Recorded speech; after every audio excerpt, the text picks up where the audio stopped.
Picture this for a moment, unrolling a scroll that was written 2,000 years ago, and the ink hasn't faded.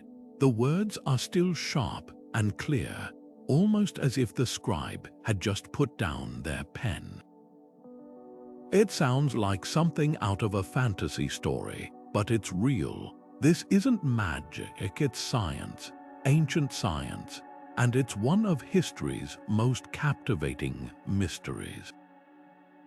How did civilizations from so long ago manage to preserve their most precious writings so perfectly that they've survived volcanoes, wars, and millennia of neglect?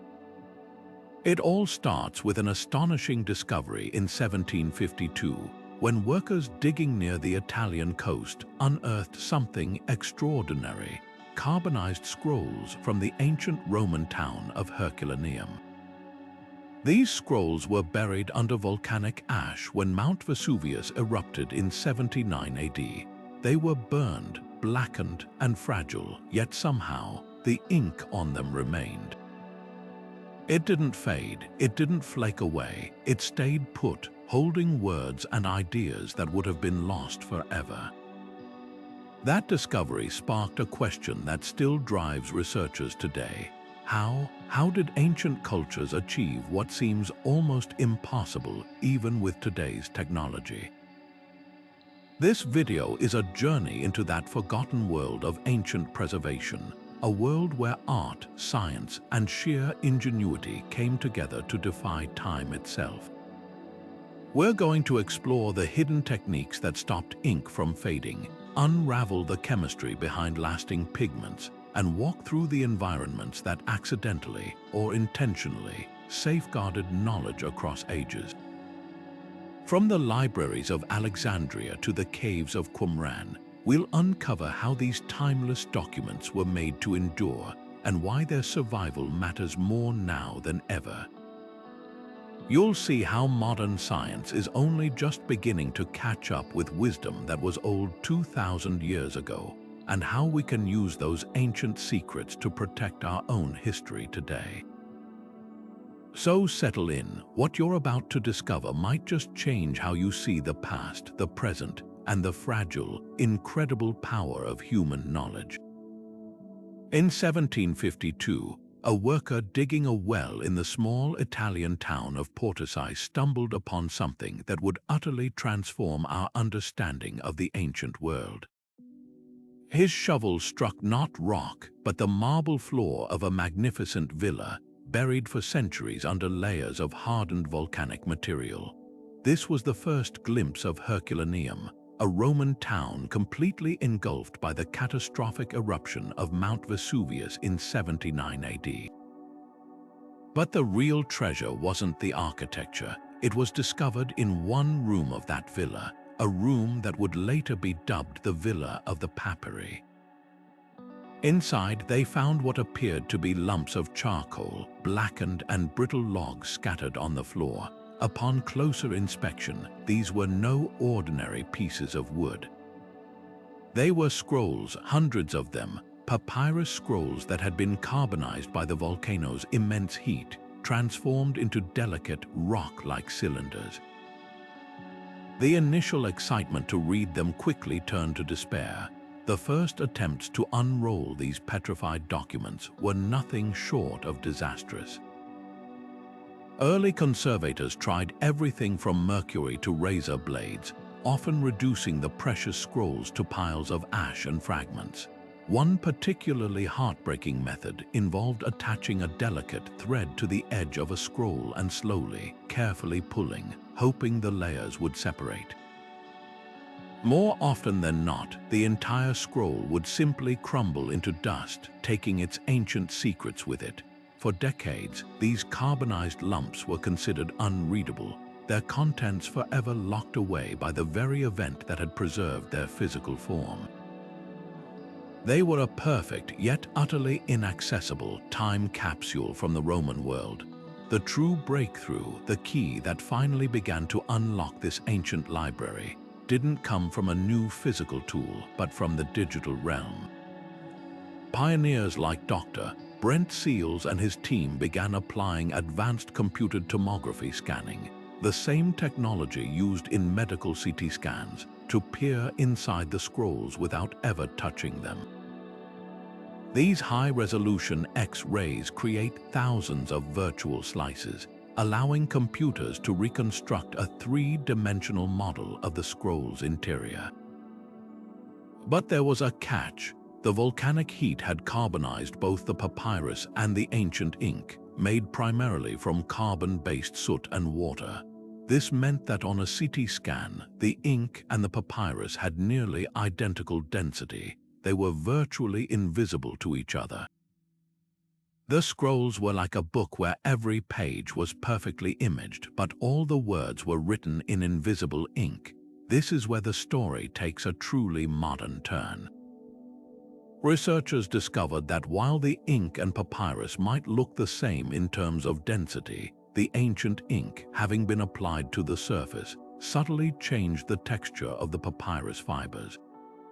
It created a minute nanoscale thickening that the CT scanners could detect. By training sophisticated artificial intelligence algorithms to recognize this incredibly subtle textural pattern, scientists could now digitally unwrap a scroll and for the first time in 2 millennia see the writing within. The first words recovered were from a previously unknown work by the philosopher Philodemus, discussing music, food, and the art of living well. It was a monumental moment, like receiving a letter directly from the past. What makes the Herculaneum papyri so extraordinary is the paradox of their preservation. The same volcanic event that destroyed the town and threatened to obliterate these scrolls ultimately became the very reason they survived. The pyroclastic surge, a wave of superheated gas and ash that engulfed Herculaneum, instantly carbonized the scrolls, baking them into a stable, if incredibly fragile, form. Then, as the material cooled and hardened into what is essentially solid rock, it created an anaerobic, airtight seal around them. This sealed environment protected the scrolls from the elements that normally destroy organic material: oxygen, moisture, light, and biological pests like insects and mold. The volcano acted as both destroyer and guardian, a violent force that simultaneously carbonized and conserved a priceless library of Epicurean philosophy and literature. This accidental preservation offers a stunningly clear window into the intellectual life of a Roman elite family in the 1st century. This wasn't a random collection of administrative records. It was a curated personal library, reflecting the tastes and interests of its owner, likely the father-in-law of Julius Caesar, a man named Lucius Calpurnius Piso Caesoninus. The texts recovered so far suggest a deep engagement with Greek philosophy, particularly the Epicurean school of thought, which emphasized the pursuit of a tranquil life free from pain and fear. We have works that were thought to be lost forever, texts that didn't survive through the medieval copying tradition. Each scroll is a potential bombshell, a piece of a puzzle that could reshape our understanding of classical thought. And with hundreds of scrolls still unread, the villa's library promises to keep revealing its secrets for years to come, challenging our assumptions about what we know of the ancient world and the remarkable durability of their written word. But what was it about these ancient inks that allowed them to cling to life so tenaciously, surviving conditions that would utterly destroy their modern counterparts? The answer lies not in a single magical formula, but in a sophisticated understanding of chemistry that was, in many ways, centuries ahead of its time. Ancient scribes had a palette of inks at their disposal, each with its own unique properties and advantages. The most common and ancient of these was carbon ink, a beautifully simple yet incredibly durable substance.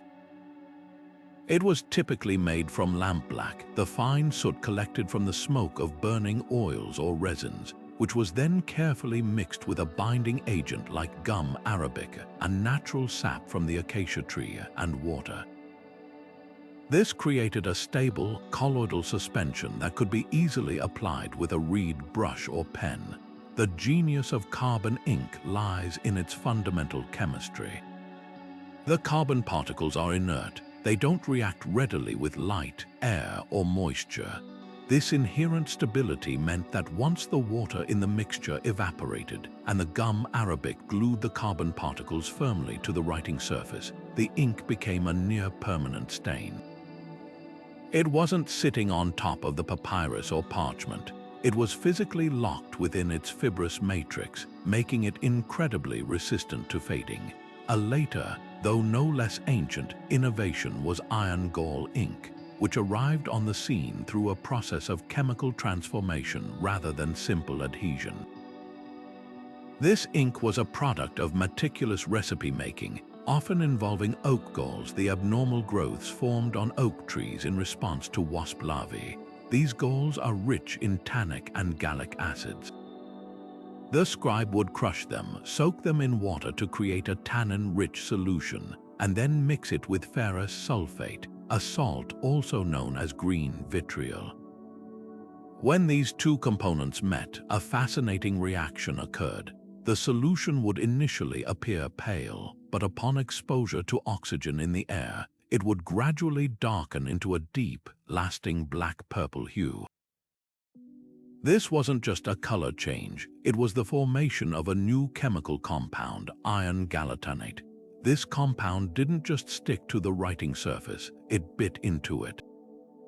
The ink was slightly acidic, and over time, it would chemically bond with the collagen in parchment or the cellulose in papyrus, becoming an integral part of the material itself. This created a profound permanence, but it also had a double-edged sword effect. If the ink was too acidic or applied too thickly, it could eventually eat through the material, a phenomenon sadly seen in some medieval manuscripts where the writing is now surrounded by halos of corrosion or even holes. The ancients, through trial and error, learned to balance these recipes for longevity.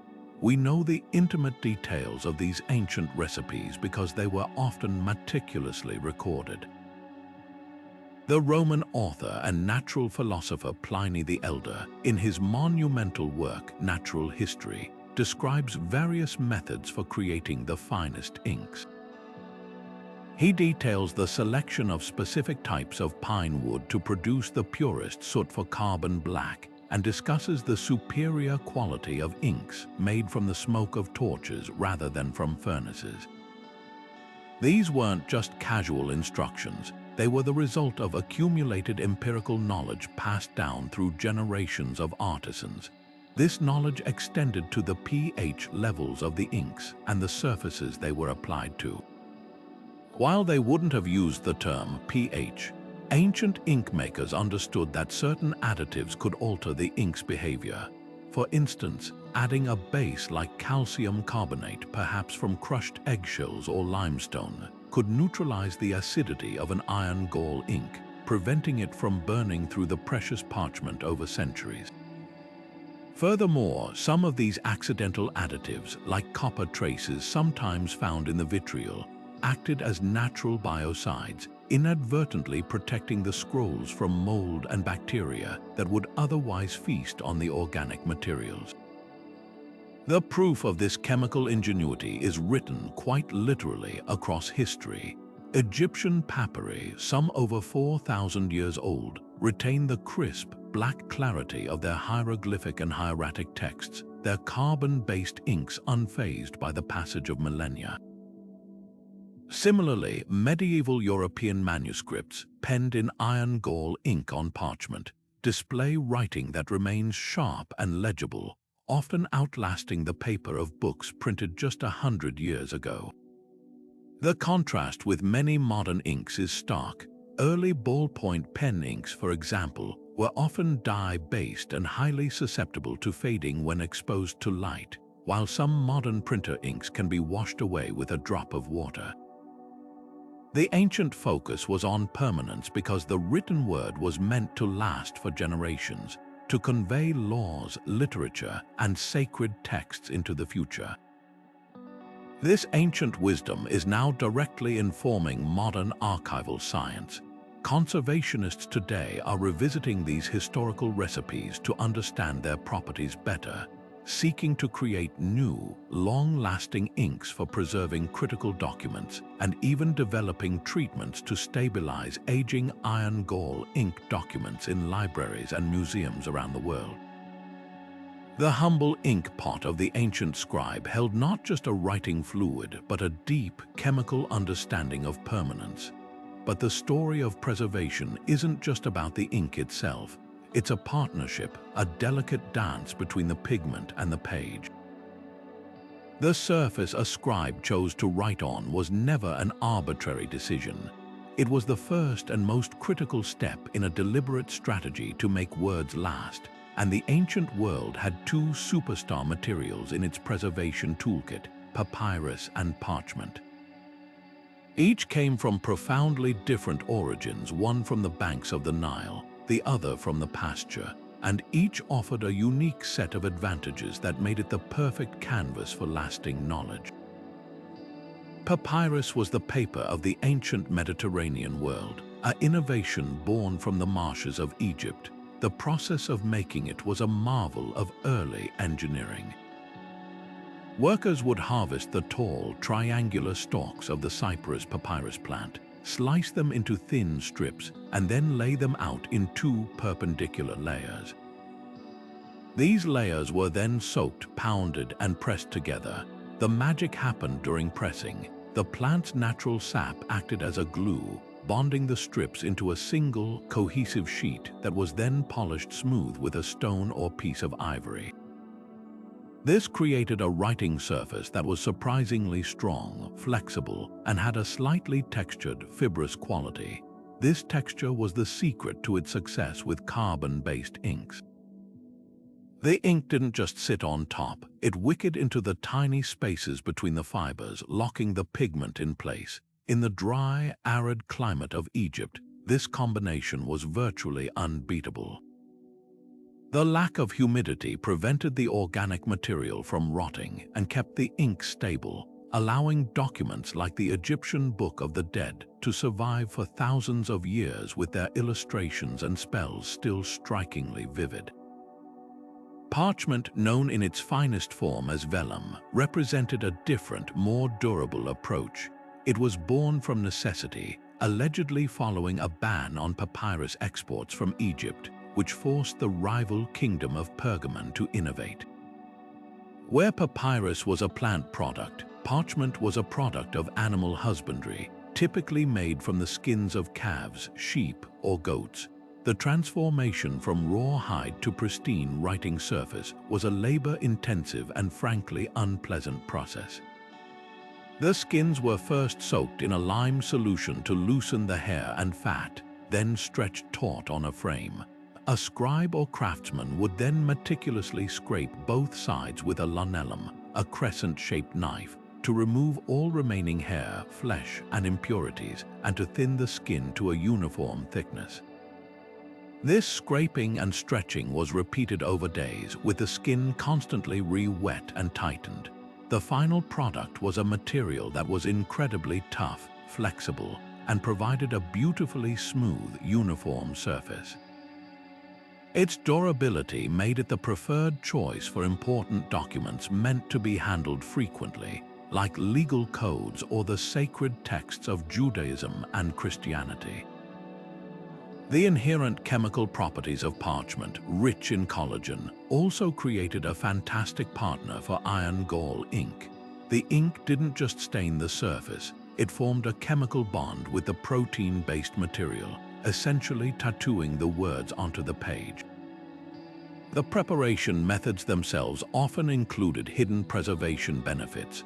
The lime wash used in parchment production created an alkaline environment that could help neutralize the natural acidity of animal skins and even counteract the acidic nature of some inks, preventing the slow, self-destructive process of acid hydrolysis that can make paper brittle over time. Similarly, the polishing of papyrus sheets would sometimes close the pores of the material, creating a slightly smoother surface that was less inviting to moisture and pests. These weren't just steps in a recipe, they were unintentional acts of conservation science developed through centuries of artisan tradition. Nowhere is the triumphant success of this ink and surface partnership more dramatically illustrated than with the Dead Sea Scrolls. The majority of these 2,000-year-old texts were written on parchment, specifically prepared goat and sheep skin.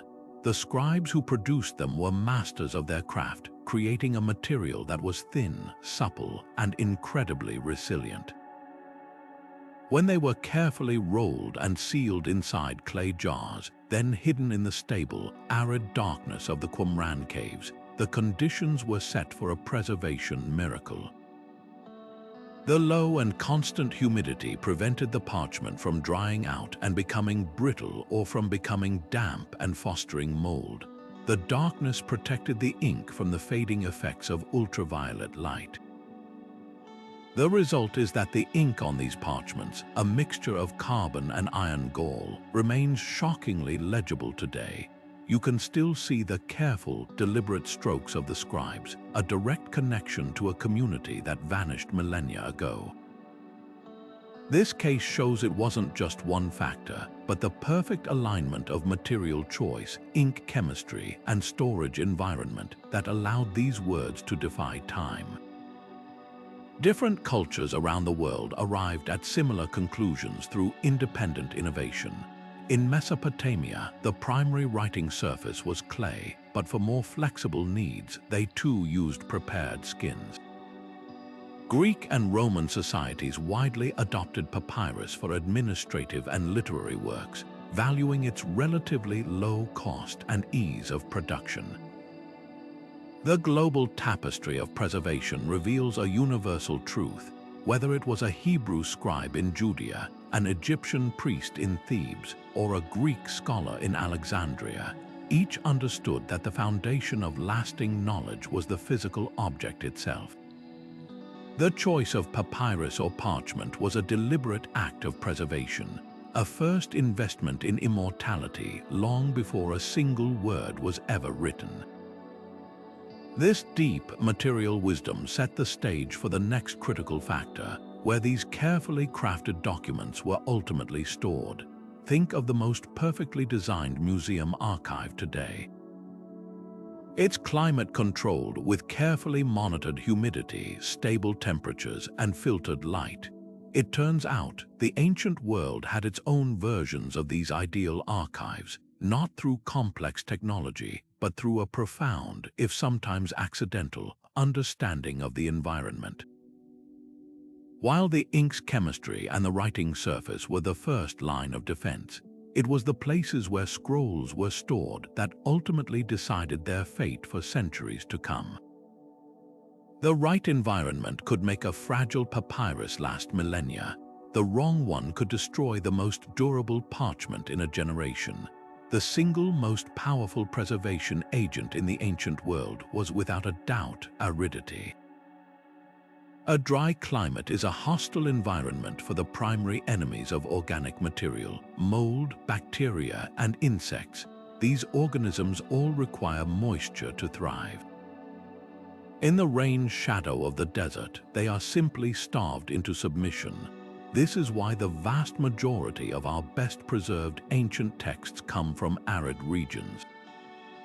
The deserts of Egypt, with their incredibly low and consistent humidity levels, created a natural drying chamber. Papyrus scrolls buried in the sand or stored in simple tombs were effectively freeze-dried by the climate. The ink, already bonded to the fibers, had no moisture to react with, no biological agents to consume it, and no dramatic temperature swings to cause expansion and contraction that would lead to flaking. The famous Edwin Smith Papyrus, a surgical text nearly 3,600 years old, retains its clarity and color precisely because it spent most of its existence in the dry Egyptian air. But it wasn't just about being dry. Stability was the other critical component. A cave, a tomb, or a sealed jar provides a remarkably consistent microclimate.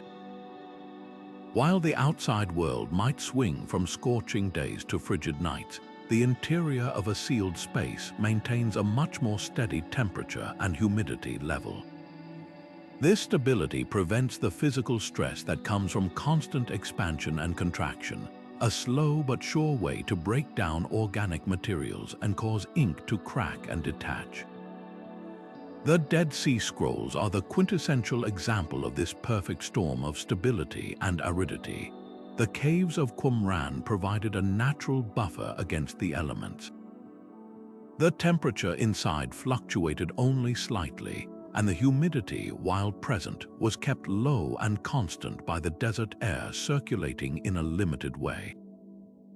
This created a time capsule where the parchment could remain supple, and the ink could remain securely bonded, untouched by the ravages of time. Sometimes, preservation was a happy accident born from catastrophe. We already saw how the volcanic eruption at Herculaneum carbonized the scrolls, but the preservation went far beyond that initial event. The layers of hot ash and volcanic material that buried the town quickly cooled and solidified into a thick, airtight shell of rock called tuff. This seal was impenetrable. It created a completely anaerobic environment, a world without oxygen. Since oxygen is a key driver of the chemical reactions that cause oxidation and decay, its removal effectively pushed the pause button on decomposition. The scrolls were locked in a state of suspended animation, shielded from air, water, light, and even the burrowing insects that might have otherwise found them a delicious meal. This was an unintentional act of preservation on a monumental scale, a disaster that ironically became the only reason we can read these texts today.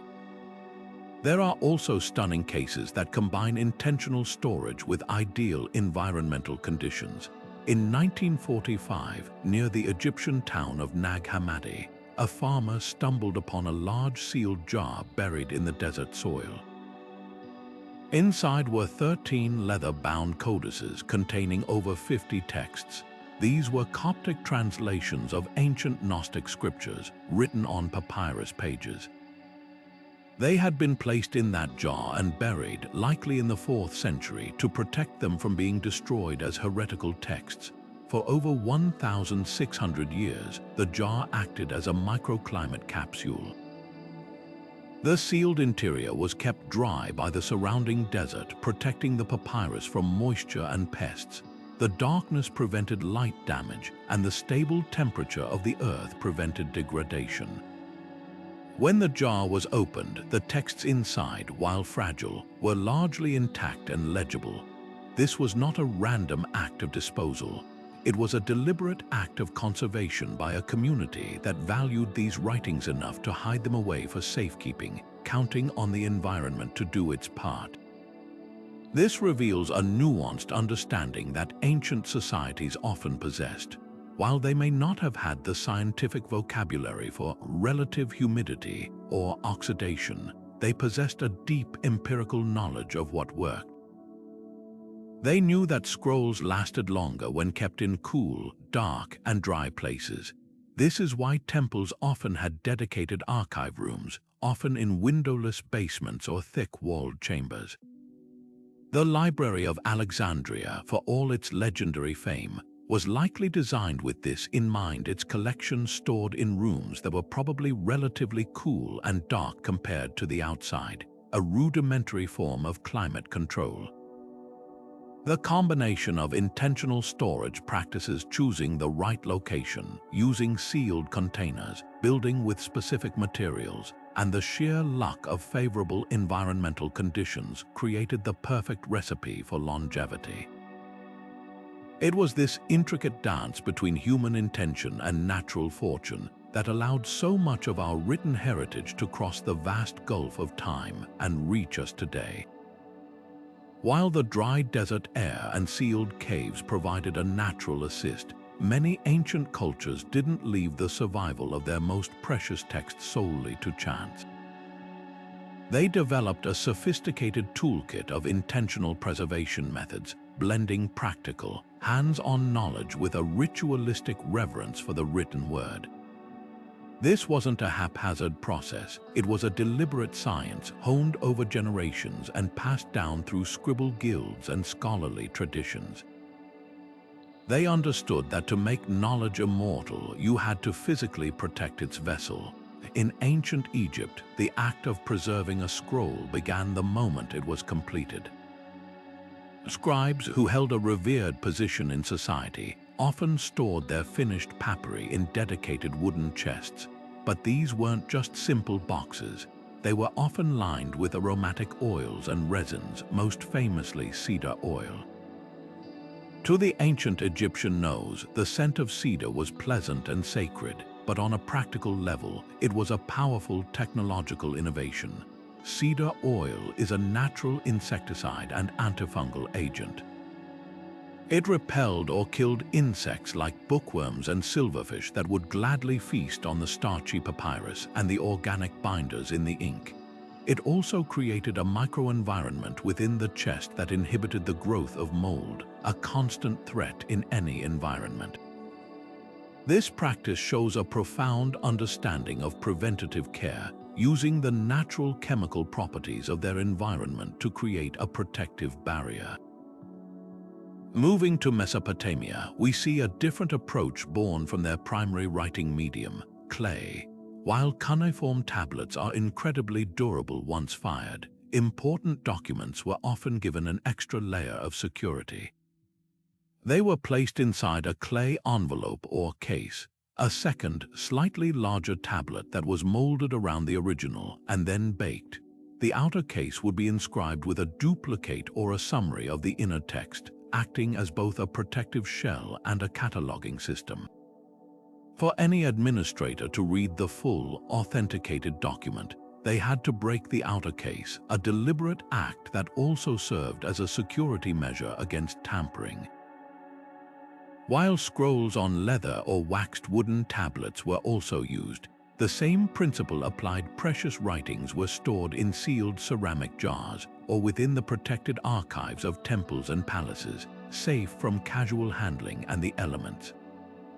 The legendary Library of Alexandria represents perhaps the most ambitious ancient project for preserving knowledge, and while its physical structure is lost to us, historical accounts suggest it employed systematic preservation protocols. It's believed the library complex included special storage rooms designed to control humidity, perhaps through the use of building materials that naturally regulated moisture or through architectural features that promoted stable air circulation. The very act of collecting a copy of every book that entered the city's port necessitated a regime of careful handling, cataloging, and repair. Scribes and librarians would have been trained in the proper way to roll and unroll scrolls to avoid creasing or tearing the edges, and they likely had methods for gently cleaning accumulated dust without damaging the fragile surfaces. The library wasn't just a repository. It was a living institution dedicated to the active maintenance of the world's knowledge. Beyond storage, there is compelling evidence that scribes applied protective coatings directly to the writing surfaces themselves. In some cultures, a thin layer of plant-based resin, like sandarak, or a light coating of oil might be gently applied to a finished scroll. This acted as a primitive varnish, creating a transparent barrier between the ink and the open air. This barrier would shield the text from the oxidizing effects of oxygen and from the abrasive touch of human hands during reading. It could also offer a degree of water resistance, protecting the document from accidental spills or damp conditions. While not all scrolls received this treatment, its use on particularly important or valuable documents indicates a proactive approach to combating the inevitable wear and tear of time. Across the world in China, with the invention of paper, new preservation challenges and solutions emerged. Chinese artisans developed meticulous processes for treating paper scrolls to enhance their longevity.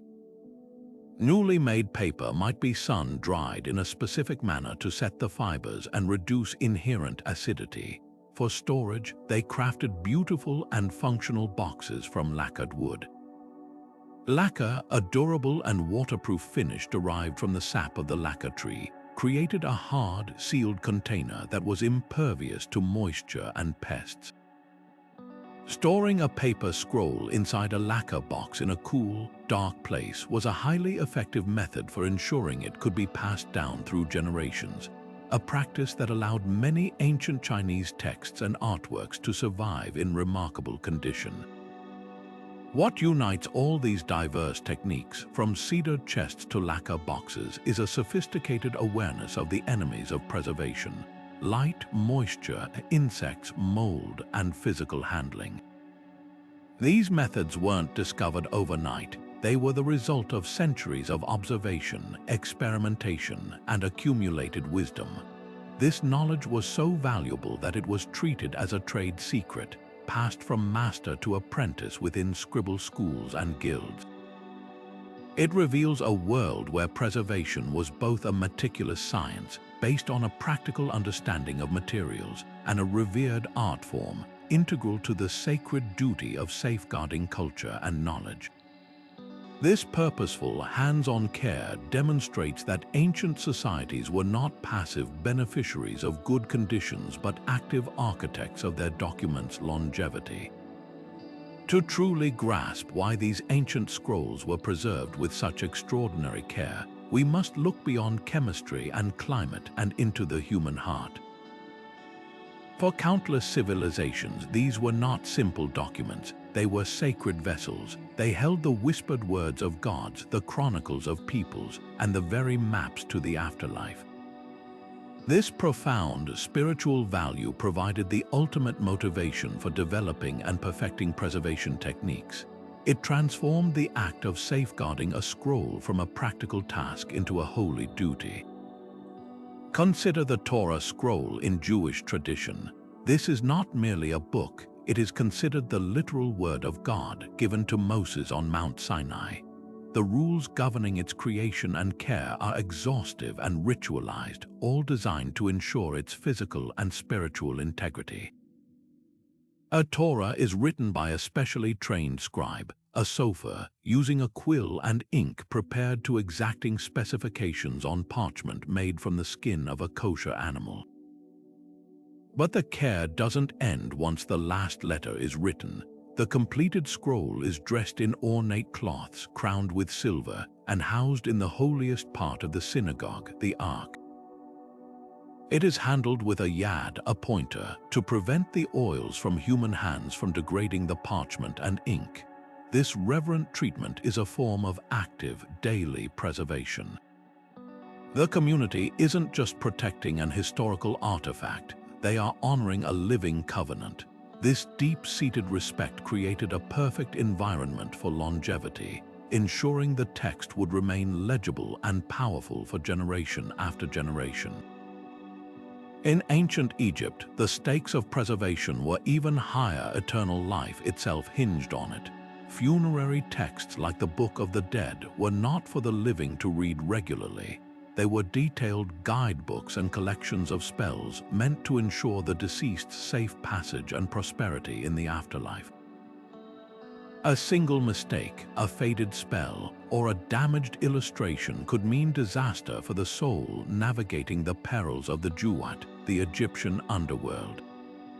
Consequently, these papyri were crafted with immense care, often by teams of priests and scribes. They were frequently personalized for the deceased, featuring their name and likeness.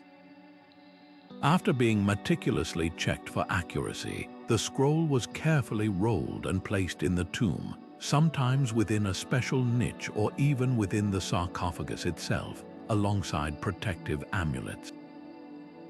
The dry, sealed environment of the tomb acted as a perfect conservation chamber. But the primary driver was the unwavering belief that the physical preservation of the text was directly tied to the spiritual preservation of the soul. This was preservation as a sacred act of salvation. This concept of spiritual merit through the preservation of sacred texts extended across Asia with Buddhist traditions. Copying sutras, the teachings of the Buddha, was considered one of the most virtuous acts a person could perform. It was a way to accumulate good karma, gain wisdom, and honor the Dharma.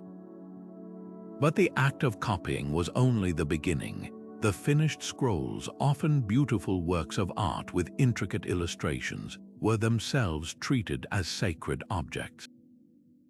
They were stored in pagodas and temples, places that were often the most architecturally sound and carefully maintained buildings in a community.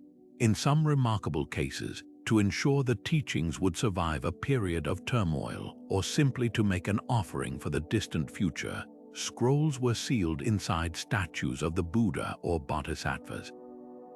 A craftsman would carefully place the rolled sutra inside a hollow cavity in the statue before sealing it shut. This wasn't just storage, it was a form of time capsule devotion, a physical prayer for the longevity of the teachings.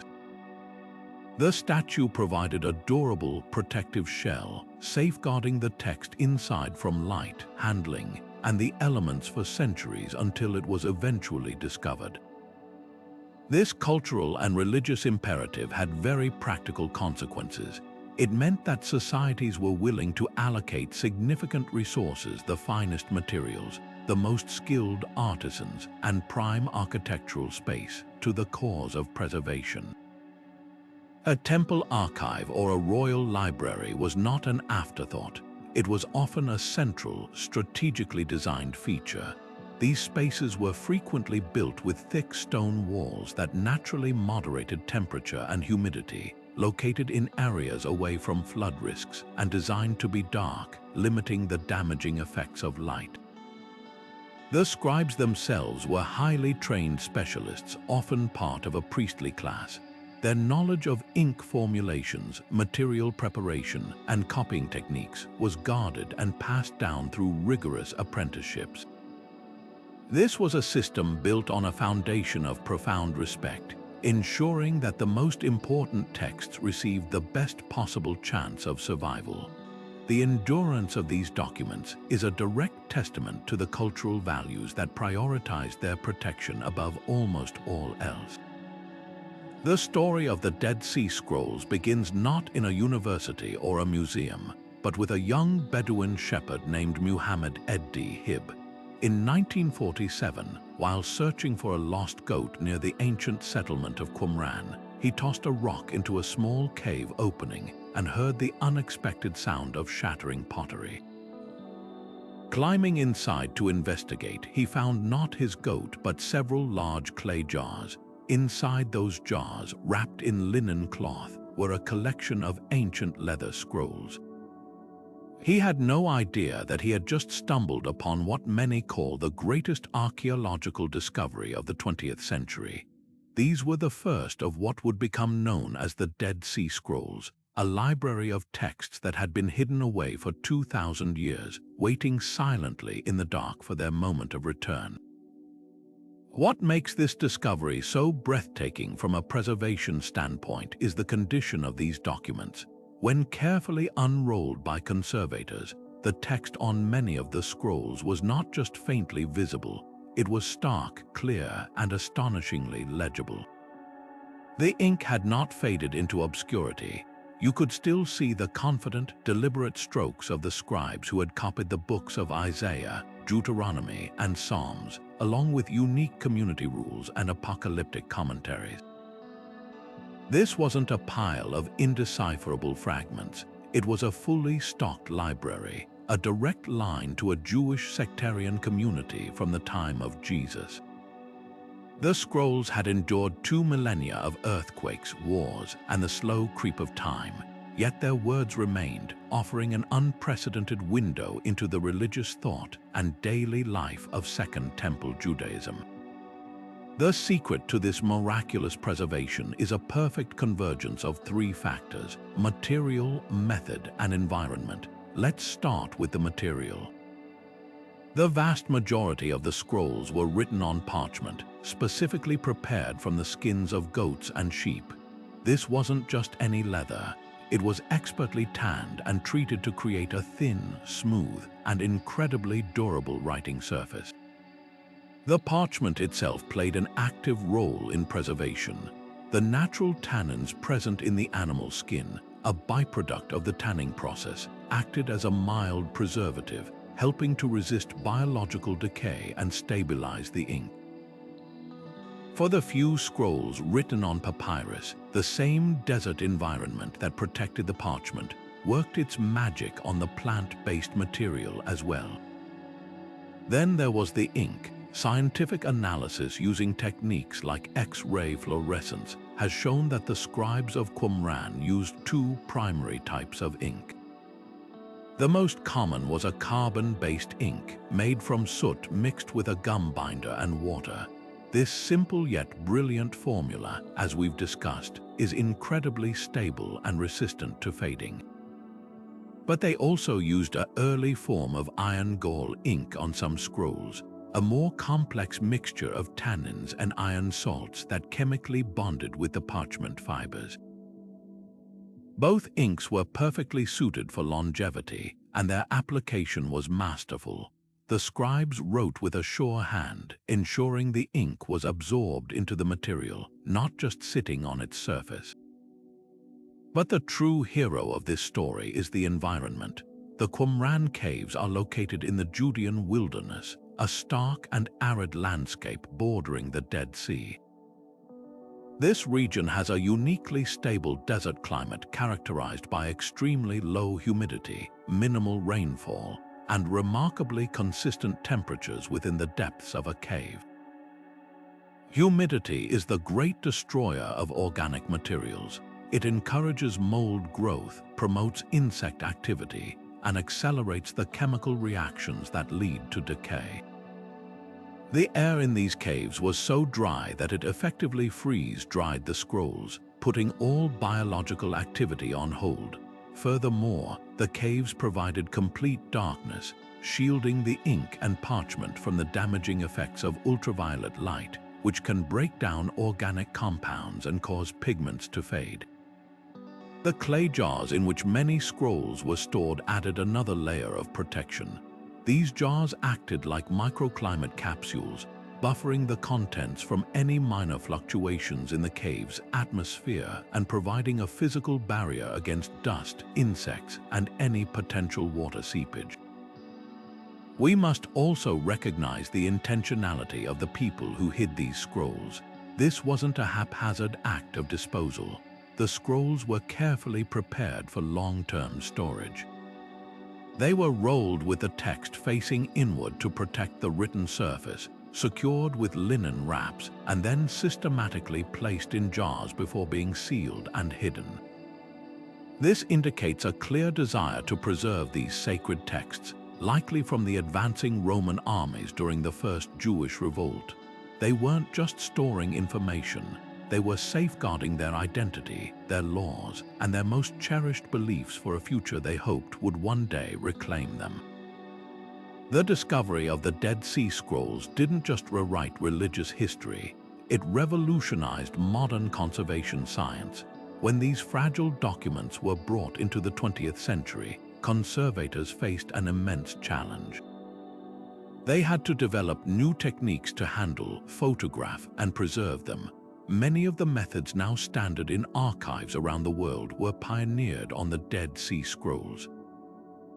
Today, they are stored in the Shrine of the Book in Jerusalem under meticulously controlled conditions that mimic their natural cave environment: low, stable humidity, cool temperatures, and dim light. Furthermore, the entire collection has been digitally imaged using multispectral photography, which can sometimes reveal letters and words that have faded to the naked eye. This ensures that even if the physical scrolls continue their slow aging process, the information they contain is now immortalized in digital form.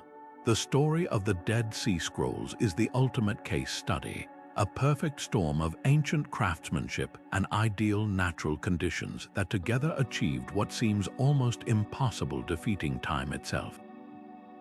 On the surface, the Herculaneum papyri and the Dead Sea Scrolls share a common miracle. They are ancient texts that somehow survived 2,000 years.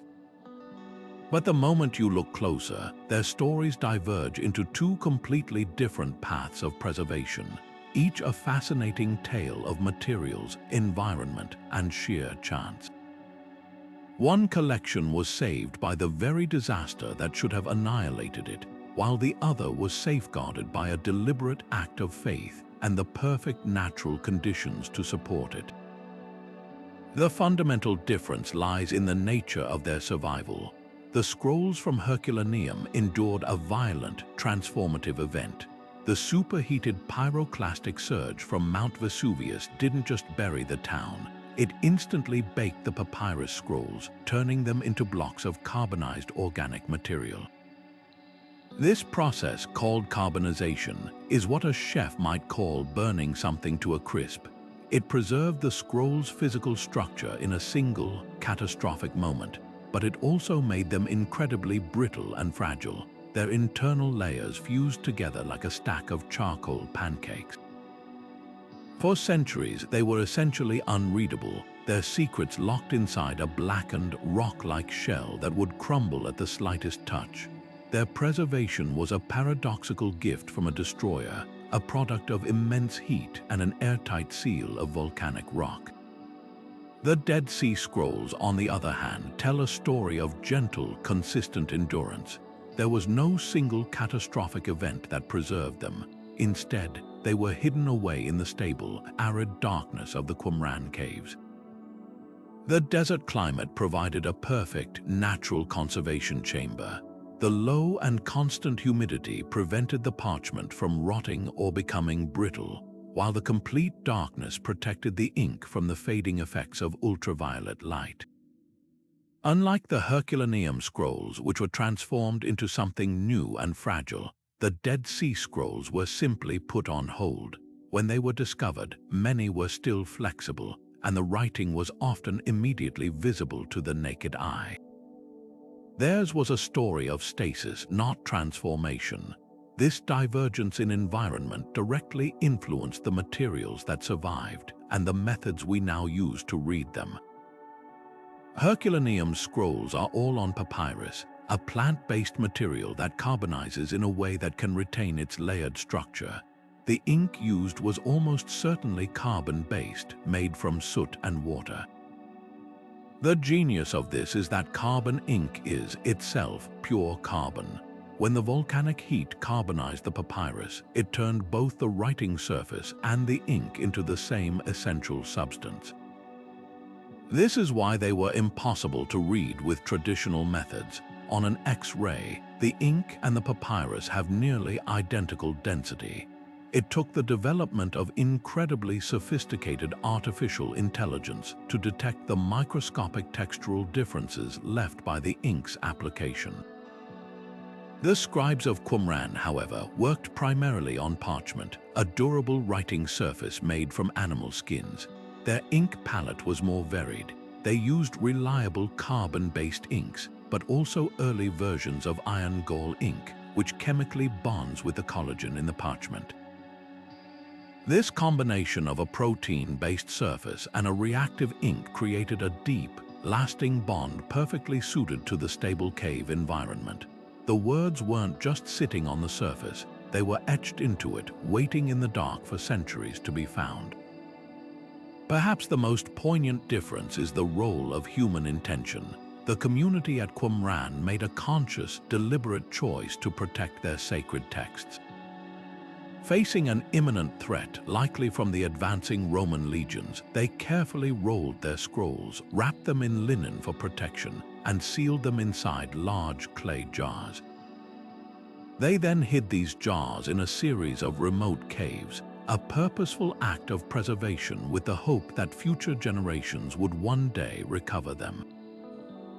This was an active effort to defy time and conflict. In Herculaneum, there was no such plan. The owner of the villa's library did not carefully store his scrolls to protect them from Vesuvius.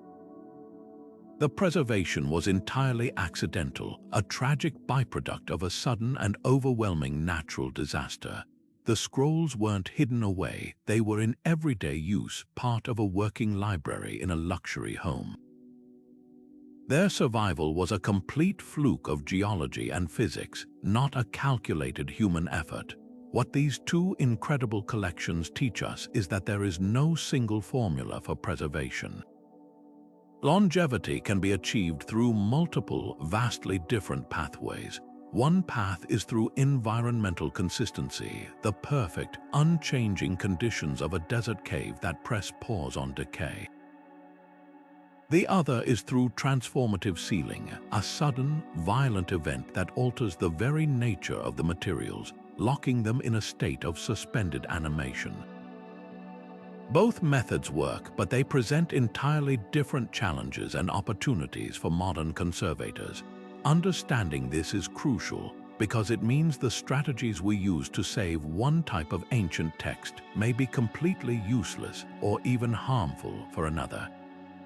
The lesson from Herculaneum and Qumran is that to protect the past, we must first understand the unique story of its survival. For centuries, the secrets held within ancient scrolls remained locked away, too fragile to touch, let alone unroll. The only way to read them seemed to require their destruction. But today, we are living in a golden age of archaeological discovery. Not because we're digging up new sites, but because we've developed a new kind of X-ray vision.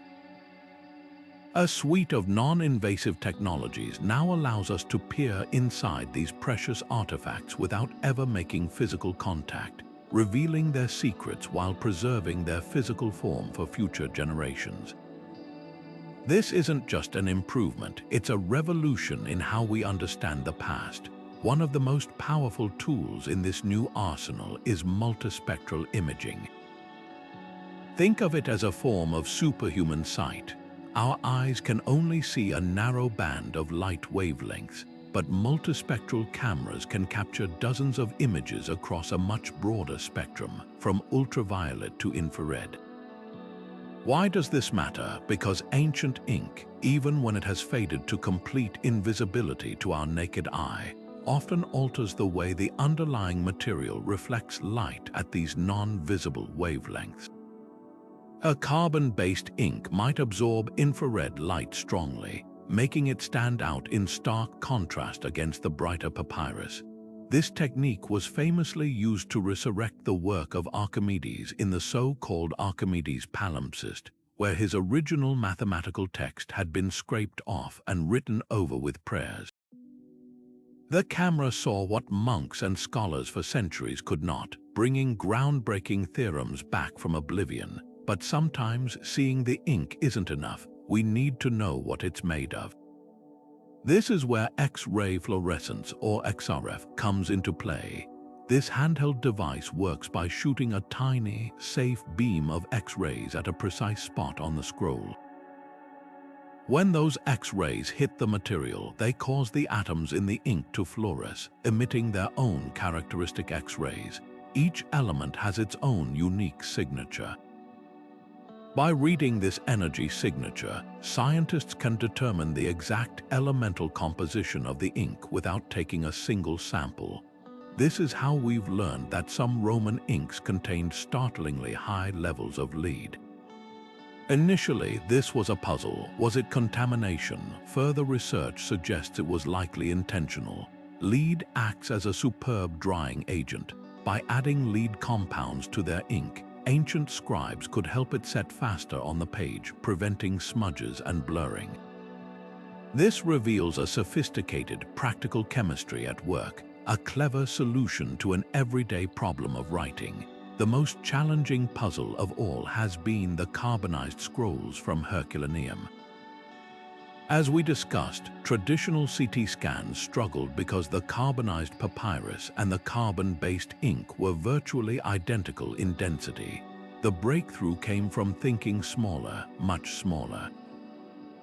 A team led by scientists like Vito Mosella turned to a massive particle accelerator, using a technique called synchrotron X-ray phase contrast tomography. Instead of just looking at density, this incredibly sensitive method can detect subtle changes in the refractive index of the papyrus fibers, essentially how they bend X-rays. The application of ink, even carbon-based ink, changes the physical structure of the papyrus at a microscopic level, creating a tiny bump or thickening on the surface. The synchrotron's powerful beam can detect these nanoscale variations, effectively mapping the text based on the topography of the scroll's surface. It's like feeling the indentations of writing on a piece of paper with your eyes closed, but done with a beam of light at a sub-microscopic level. Beyond the ink itself, these technologies are now uncovering the very biological origins of the writing surfaces. DNA analysis is beginning to be applied to the animal skins used for parchment. By taking a tiny, microscopic dusting of protein from a scroll, researchers can determine what species of animal the parchment was made from, whether it's goat, sheep, or calf. This isn't just trivia, it can tell us about ancient economies, trade routes, and even the organization of Scribal workshops.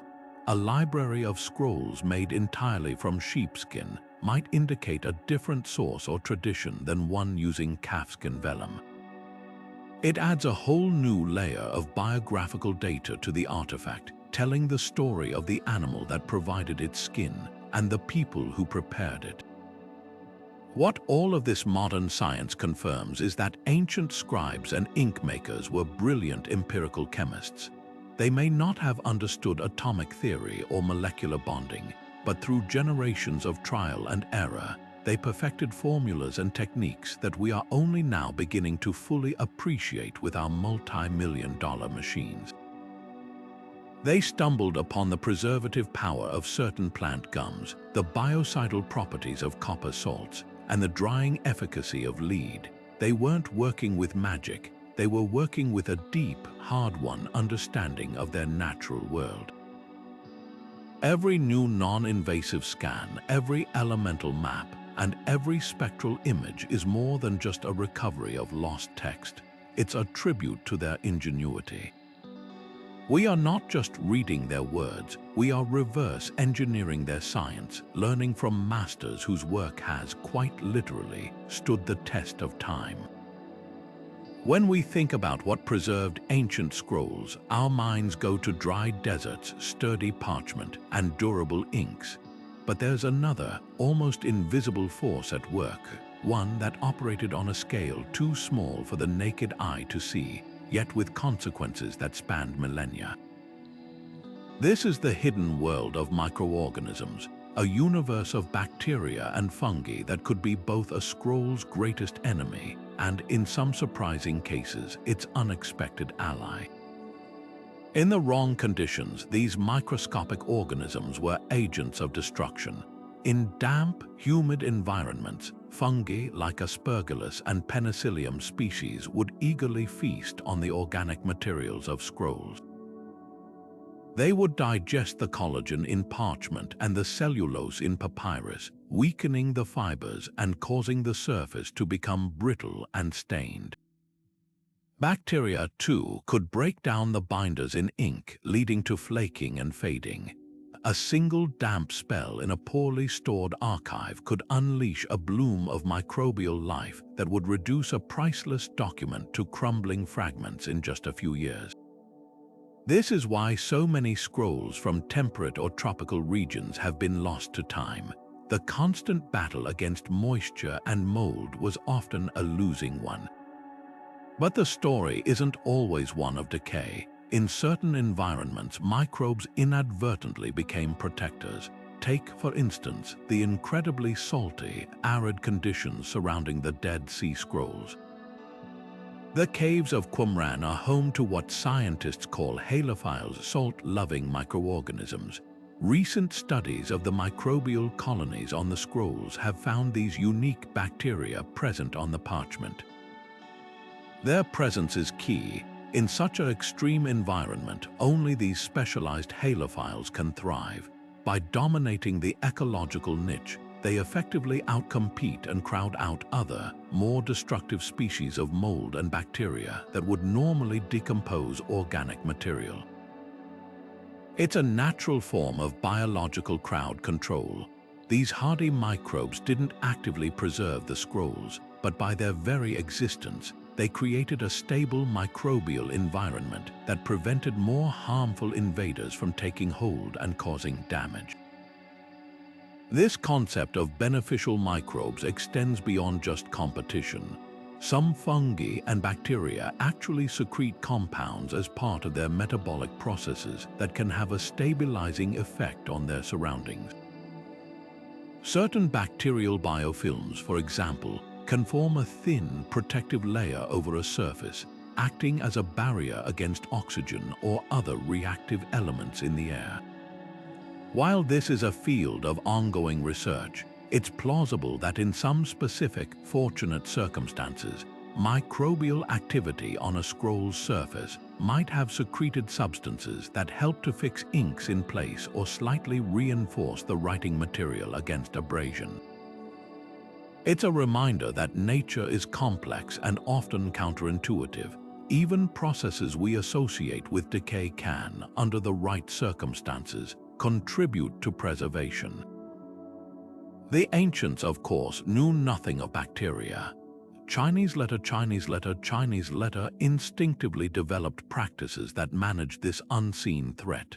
The use of cedar oil in Egyptian storage chests is a perfect example. They valued the wood for its pleasant aroma and its association with the divine, but they were also harnessing its powerful natural chemistry. Cedar oil contains compounds like thujone and cedrol, which are potent natural insecticides and antifungal agents.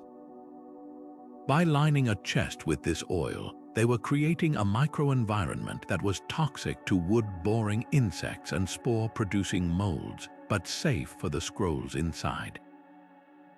It was an ancient and highly effective form of antimicrobial storage. Similarly, the smoke used in some rituals or from torches in enclosed spaces would have released phenolic compounds that can suppress microbial growth, offering another layer of accidental protection. Sometimes the antimicrobial defense was built directly into the ink itself. Analysis of some ancient Egyptian inks has revealed trace amounts of copper. This wasn't a random contaminant. Copper salts have well-known biocidal properties. They are toxic to many bacteria and fungi. It's likely that scribes, in their quest for the right color or consistency, sometimes used water or ingredients that were naturally high in copper minerals, or even intentionally added copper-based compounds like malachite to their inks. Unknowingly, they were creating a self-protecting document. As the ink was applied, these microscopic copper particles would inhibit the growth of microbes on the written lines, helping to prevent the ink from being broken down or the papyrus beneath from being weakened along the tracks of the text. Understanding this delicate dance between scrolls and microbes is more than just a historical curiosity. It's a vital tool for modern conservators. When a 2,000-year-old scroll is discovered today, it doesn't enter a sterile environment. It brings its entire microbiome with it. Conservators must now identify the microbial communities present on these artifacts to determine if they are dormant friends or active foes. Some microbes, once awakened by a change in humidity or temperature in a modern lab, can begin to rapidly degrade an artifact that was stable for centuries. By studying these ancient microbial interactions, scientists are developing new, targeted bioconservation techniques. They can use specific, gentle treatments to suppress harmful species without damaging the artifact, or even adjust storage conditions to encourage a stable, non-destructive microbial balance, just like the one that existed in the Qumran caves. This invisible world, once a mysterious force of decay, is now understood as a critical partner in the ongoing mission to safeguard our shared history. For millennia, the silent, stable environments of desert caves and deep museum vaults have acted as perfect time capsules, safeguarding ancient scrolls through the sheer consistency of their conditions. But that delicate balance is now being fundamentally disrupted. The very same climatic stability that allowed the Dead Sea Scrolls to survive 2,000 years is becoming increasingly unstable due to the pervasive effects of global climate change. As global temperatures creep upward and weather patterns become more erratic, the precisely calibrated preservation environments we depend on, both natural and man-made, are facing unprecedented threats. This isn't a distant, theoretical problem. It's a pressing crisis happening right now, putting irreplaceable cultural heritage at immediate risk. Consider the primary enemy of organic materials, humidity. Ancient parchment and papyrus are hygroscopic, meaning they actively absorb and release moisture from the surrounding air. They have survived for so long because the humidity in their environments remained within a very narrow, safe range. In the desert caves of Qumran, the air is perpetually dry. In modern museums, sophisticated climate control systems work tirelessly to maintain this perfect dryness. But what happens when the outside air becomes hotter and holds more moisture? If a museum's cooling system is overwhelmed during a severe heat wave or fails due to a climate-induced power outage, the humidity inside a storage room can spike dramatically within hours. This sudden influx of moisture is a dinner bell for dormant mold spores. Fungal growth can explode across a parchment scroll, digesting the collagen fibers, causing staining, and weakening the material to the point of disintegration. The ink, once stable, can be loosened from its bond with the surface, leading to irreversible fading and loss. The threat extends beyond the walls of our institutions to the very caves and archaeological sites that have been natural fortresses of preservation. The climate of the Judean desert, for instance, is changing. Models predict that the region could experience shifts in precipitation patterns, potentially leading to slightly higher average humidity or more frequent, unseasonal rain events. Even a minor increase in ambient moisture within a cave system could be catastrophic. It could reactivate salt crystals within the parchment, a process known as cryptofluorescence, where salts expand and contract, mechanically tearing the fragile fibers apart from the inside out. It could also encourage the growth of new, invasive microbial communities that the scroll's ancient biochemistry has no defense against. The concern for the Dead Sea Scrolls and other undiscovered caches in the region is not just academic, it's a race against a changing environment. Furthermore, climate change amplifies secondary threats that can compromise these fragile artifacts. The increase in the frequency and intensity of extreme weather events poses a direct physical danger. Rising sea levels and intensified storm surges threaten coastal archaeological sites, like those in Alexandria or the Mediterranean basin, where libraries and archives may still lie buried. Flooding can instantly destroy any organic material it touches, while wildfires, becoming more common and severe, present an obvious and immediate threat of total incineration. Even the indirect effects are concerning. Periods of drought can cause the ground to shift and crack, potentially exposing long-buried scrolls to the elements before archaeologists are even aware of their existence. Confronted with these multifaceted risks, the global conservation community is not standing idly by. The response is twofold: fortify the physical and embrace the digital. On the physical front, museums and archives are re-evaluating their infrastructure, investing in more resilient backup power systems, and enhancing their environmental monitoring to detect the slightest fluctuations in temperature and humidity. There's a growing push to create ultra-stable, passive storage solutions that are less reliant on energy-intensive technology. taking a page from the ancient world's book of using mass and materials to buffer against external changes. Perhaps the most crucial modern tool in this fight is digital preservation. The creation of high-resolution, multispectral images of every known ancient scroll is no longer a luxury project. It is an urgent insurance policy. These digital surrogates ensure that even if the worst should happen and a physical scroll is damaged or lost, the information it contains, the words, the thoughts, the very voice of the past, will survive forever in a digital format. This allows scholars to study the texts without ever needing to handle the fragile originals, minimizing wear and tear. This digital race against time is one of the most important archaeological endeavors of our century, a direct response to the escalating threats posed by our changing planet. This urgent work to safeguard the past with the tools of the present perfectly sets the stage for a deeper look at how we can actively apply ancient wisdom to modern conservation challenges. In a world increasingly focused on digital solutions and complex technologies, there's a beautiful irony in the fact that some of the most groundbreaking advances in modern conservation are coming from a deep look backward. The very same principles that allowed ancient scribes to safeguard their scrolls for millennia are now being rediscovered and applied in state-of-the-art archival facilities around the globe. This isn't about nostalgia, it's about recognizing that ancient wisdom often holds the key to simplicity, sustainability, and truly long-term thinking. Modern conservators are realizing that the best way to protect our cultural heritage for the future is to carefully study the proven strategies of the past. Take the humble carbon-based ink, for example. Its incredible stability, proven over thousands of years by Egyptian papyri, is a direct challenge to the chemical complexity of many modern writing and printing materials.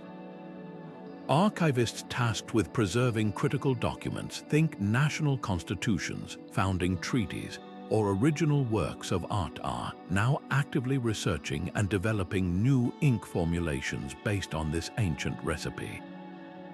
The goal is to create permanent records for our own time, moving away from dye-based inks that can fade in a decade to stable, pigment-based alternatives that can last for centuries.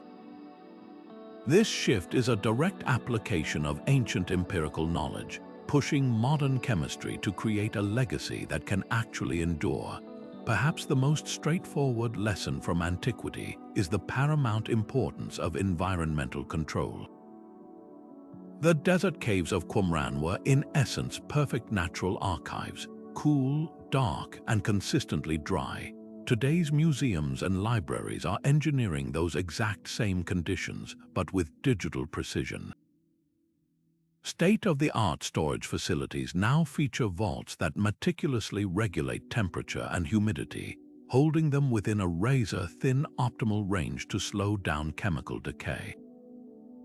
They utilize advanced filtration systems to remove pollutants and particulates from the air, and they keep artifacts in almost total darkness, exposing them only to low-level, non-ultraviolet light for brief periods when absolutely necessary. This isn't a new invention, it's the high-tech replication of a 2,000-year-old natural preservation chamber. There's also a growing movement to reintegrate natural materials into the conservator's toolkit, recognizing their time-tested performance. While we won't be switching from acid-free paper back to parchment for everyday use, there is a renewed appreciation for the inherent durability of these ancient surfaces for specific conservation applications. Some conservators are even exploring the use of plant-based resins and waxes, similar to those that might have been used in antiquity, as reversible protective coatings for delicate artifacts. The philosophy is to use materials that are chemically compatible and have a known long-term performance history, rather than untested modern synthetics that might off-gas harmful compounds or degrade in unpredictable ways over just a few decades. The most profound fusion of ancient and modern, however, lies in the philosophy of intentional storage. The clay jars of Qumran and the sealed chests of Egyptian temples were deliberate barriers against the elements. Today, this concept is scaled up to an industrial level. Priceless artifacts are now housed in sealed, inert cases made of materials like acrylic or anodized aluminum.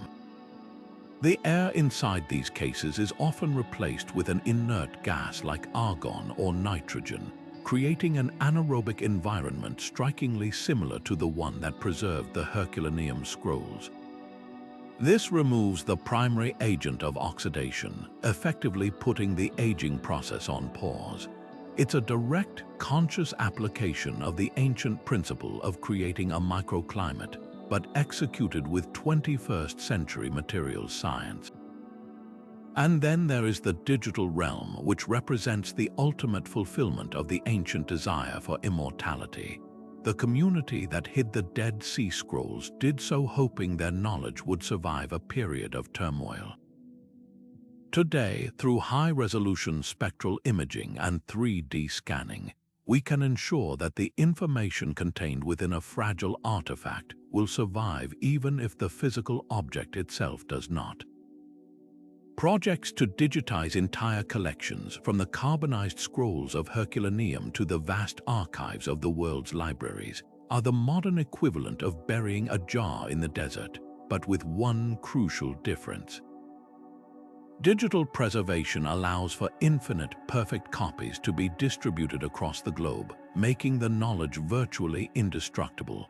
This creates a powerful backup plan, a fail-safe that ensures the words of the past will never be lost again. This blending of old and new represents a full-circle moment in preservation science.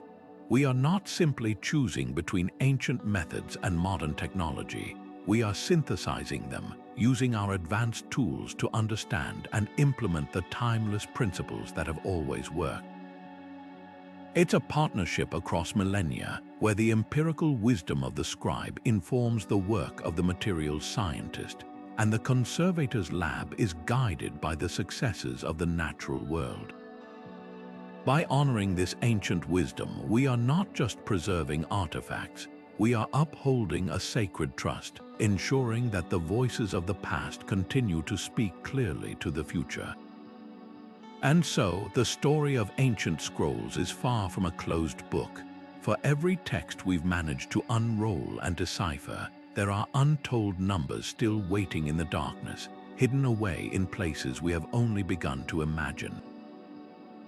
The Earth is a vast library, and we have only browsed a few shelves. Consider the Valley of the Kings in Egypt. For centuries, archaeologists believed they had found every tomb, yet just a few years ago, new radar scans suggested the tantalizing possibility of hidden chambers behind the walls of Tutankhamun's burial site. What if such a chamber, untouched and sealed for over 3,000 years, contains a stack of papyrus scrolls? The dry, stable environment of an Egyptian tomb is arguably one of the best preservation chambers ever designed by humankind.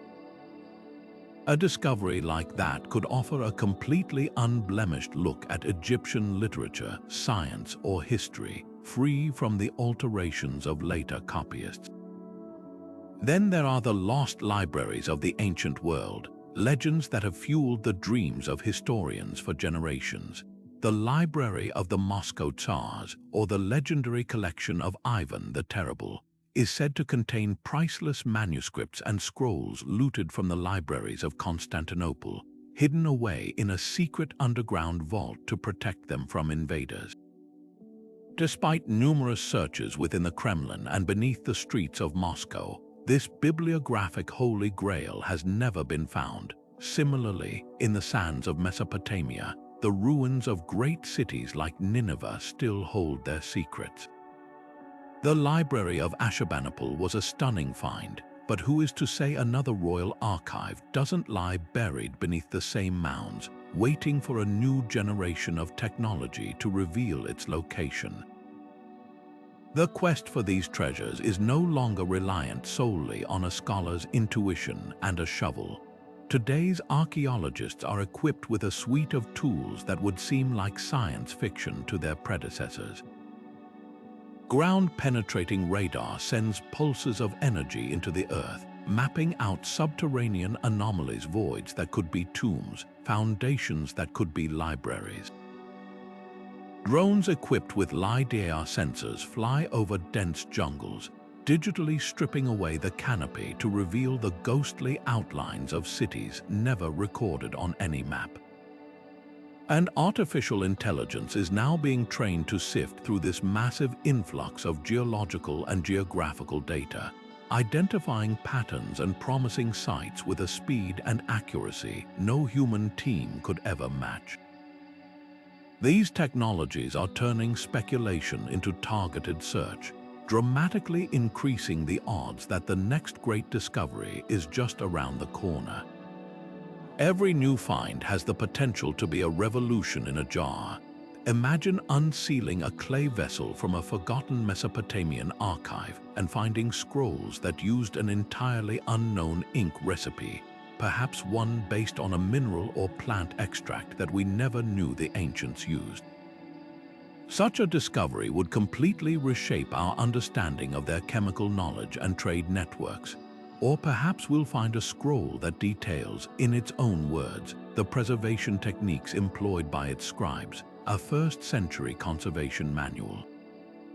This wouldn't just be a historical curiosity. It would provide direct, actionable data for modern conservators, offering proven, time-tested methods for protecting our own cultural heritage.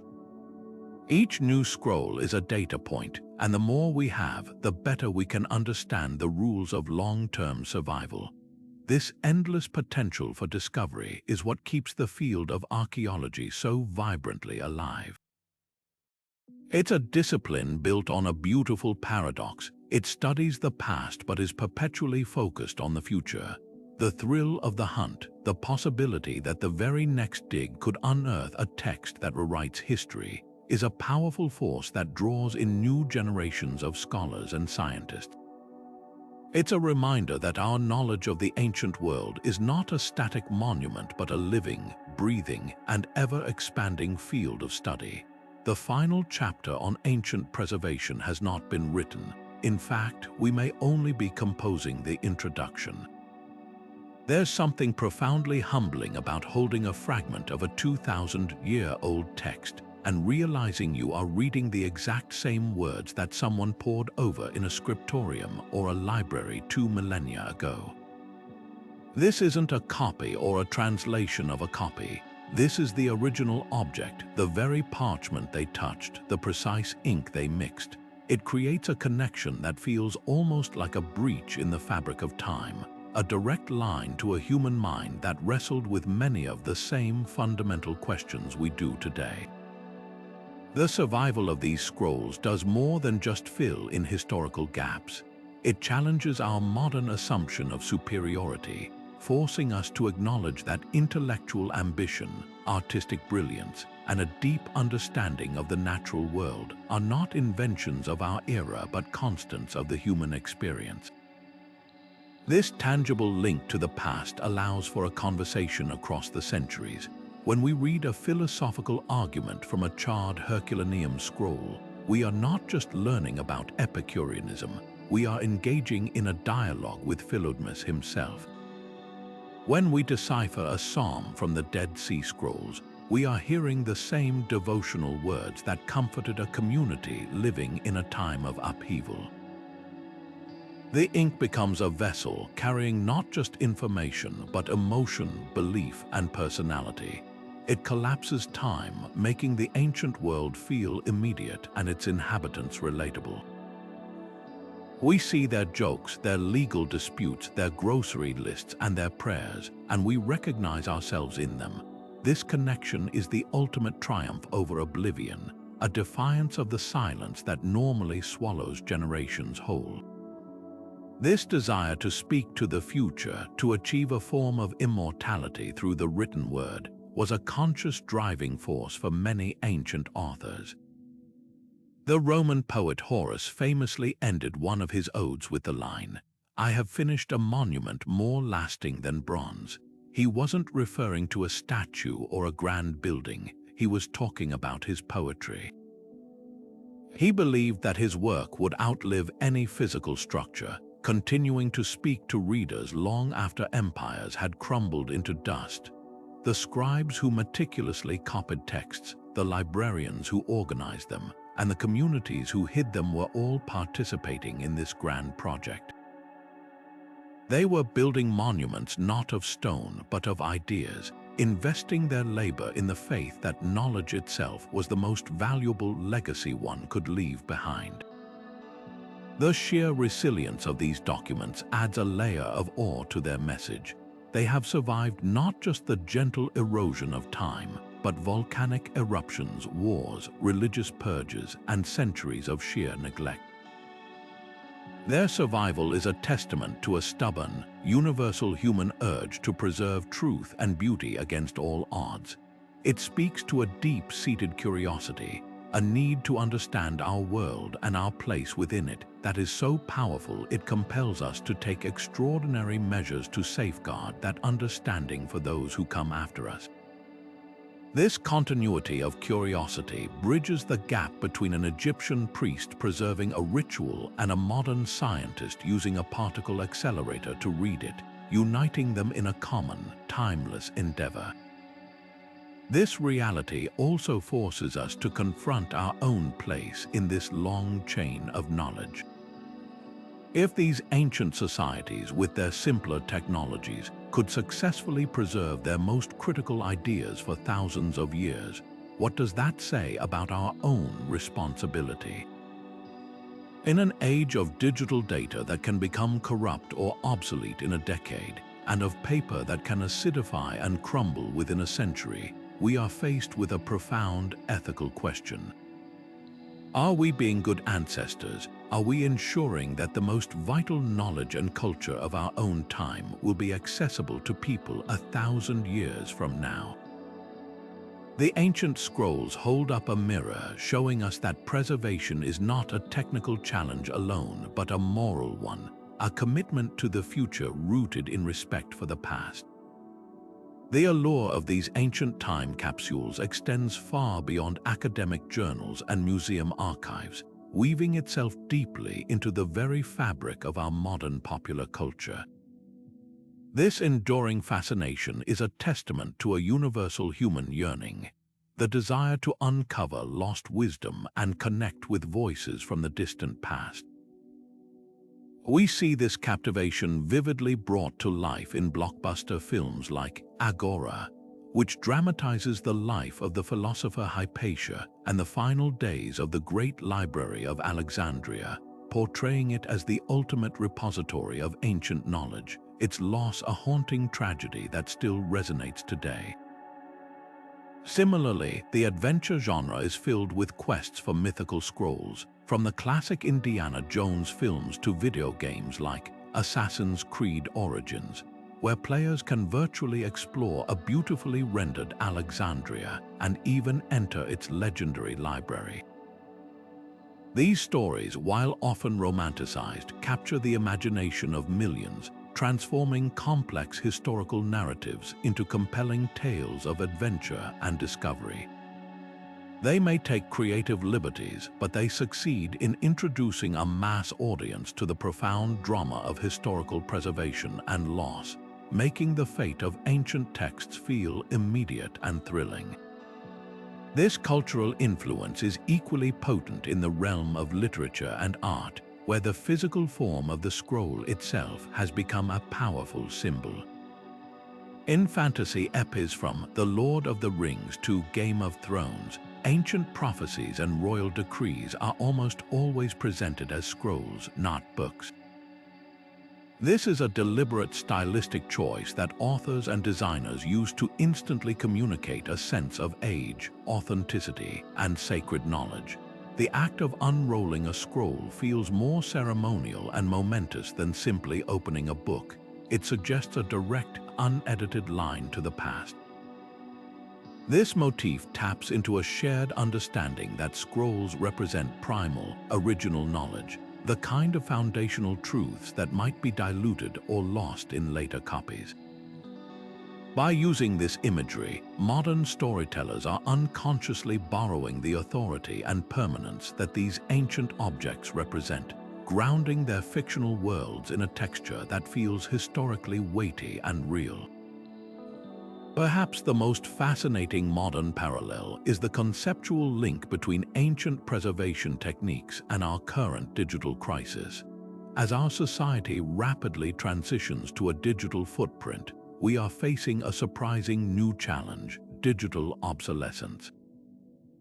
File formats become unreadable, hardware becomes obsolete, and websites vanish into the ether. In response, a movement known as digital preservation has emerged, and its advocates frequently use the language of ancient archives. They talk about creating digital vellum and building data arcs, or digital time capsules designed to last for centuries. The goal is the same as that of the scribe who carefully placed a scroll in a sealed jar to ensure that information remains accessible to future generations, regardless of technological change. The long-term strategies for this, such as using stable, standardized file formats and migrating data across generations of technology, are the modern equivalents of choosing durable parchment and stable ink. We are essentially trying to replicate the 2,000-year success of the Dead Sea Scrolls for our emails, documents, and digital art, learning from the ancient principle that preservation requires deliberate, forward-thinking action. The practical lessons from ancient inks are also making a significant impact in very tangible industries. In the world of fine art restoration, conservators are deeply interested in the chemical composition of historical pigments. Understanding how ancient carbon-based inks have remained stable for centuries directly informs their work in preserving old master drawings and manuscripts. Furthermore, the quest for permanence has driven innovation in the printing industry, especially for applications that demand longevity, such as legal records, official certificates, and fine art printing. Companies now produce archival quality inks and papers, a term that directly promises the kind of longevity we admire in ancient texts.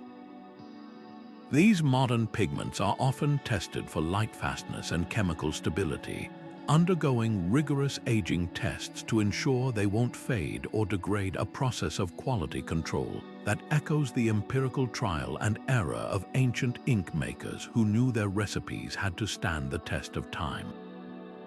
This widespread public interest has also sparked a thriving cultural economy centered around these ancient artifacts. The discovery and exhibition of scrolls like the Dead Sea Scrolls are major international events, drawing millions of visitors to museums and generating significant tourism revenue for host cities. The Israel Museum in Jerusalem, home to the Shrine of the Book, sees a substantial portion of its visitors drawn specifically by the allure of these iconic manuscripts. Beyond tourism, educational programs, university courses, and public lecture series dedicated to archaeology and conservation have grown in popularity, fueled by a genuine public thirst to understand these mysteries. This isn't just a passive interest. It translates into vital public and private funding for ongoing conservation projects and archaeological digs. The fact that people are willing to support this work, either through taxes, donations, or ticket purchases, proves that society places a high value on protecting this tangible link to our shared human story. This collective drive to seek out, protect, and learn from the past demonstrates that the fundamental human impulses that led a Qumran scribe to carefully copy a text are just as alive and powerful today as they were 2,000 years ago. It's easy to fall into the trap of romanticizing the past, to imagine that ancient civilizations possessed some secret, supernatural knowledge for preserving their texts, a magical elixir brushed onto scrolls to make them invincible, or a lost super science far beyond our own. The reality, however, is far more fascinating because it is grounded in practical, achievable wisdom, not magic. One of the most pervasive myths is the idea that ancient ink was universally indestructible. The truth is, the vast majority of ancient documents did not survive. The scrolls we study today are the rare exceptions, the fortunate winners of a geological and climatic lottery.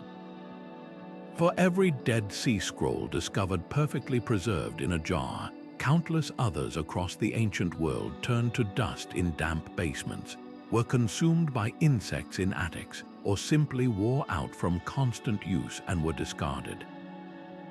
The inks themselves were not inherently invincible. Their survival hinges entirely on the environment they called home. A scroll written with the finest iron-gall ink would quickly succumb to mold and fade if stored in a humid Roman cellar, while a simple carbon ink scrawled on papyrus could last millennia in the dry Egyptian sand. Their longevity wasn't a guaranteed property of the ink itself, but a reward for being paired with the right material and placed in the right place. This leads us to another grand myth: the dramatic, single-event destruction of the Great Library of Alexandria. Popular culture often paints a picture of a single, catastrophic fire that instantly erased the entire knowledge of the ancient world in one night of flames and tragedy.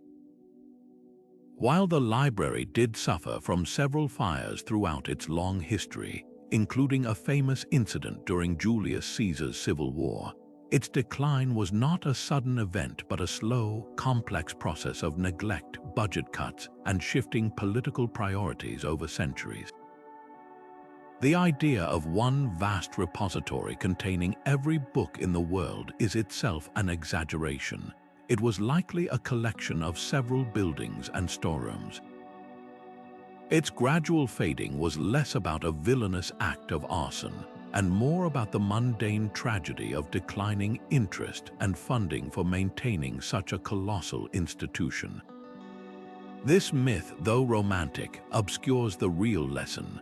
Preservation is not a one-time achievement but a continuous, active commitment that requires constant cultural and financial support. The library didn't just burn, it was allowed to wither. Furthermore, the image we often have of archaeologists unrolling a perfectly intact, complete scroll like a morning newspaper is almost entirely a fiction. The overwhelming majority of ancient texts are found in a state of heartbreaking fragmentation. The carbonized scrolls from Herculaneum, for instance, are not beautiful, legible rolls. They are blackened, brittle lumps that resemble lumps of charcoal more than books. The Dead Sea Scrolls, while in remarkable condition, were still found as thousands of fragments, some no larger than a postage stamp.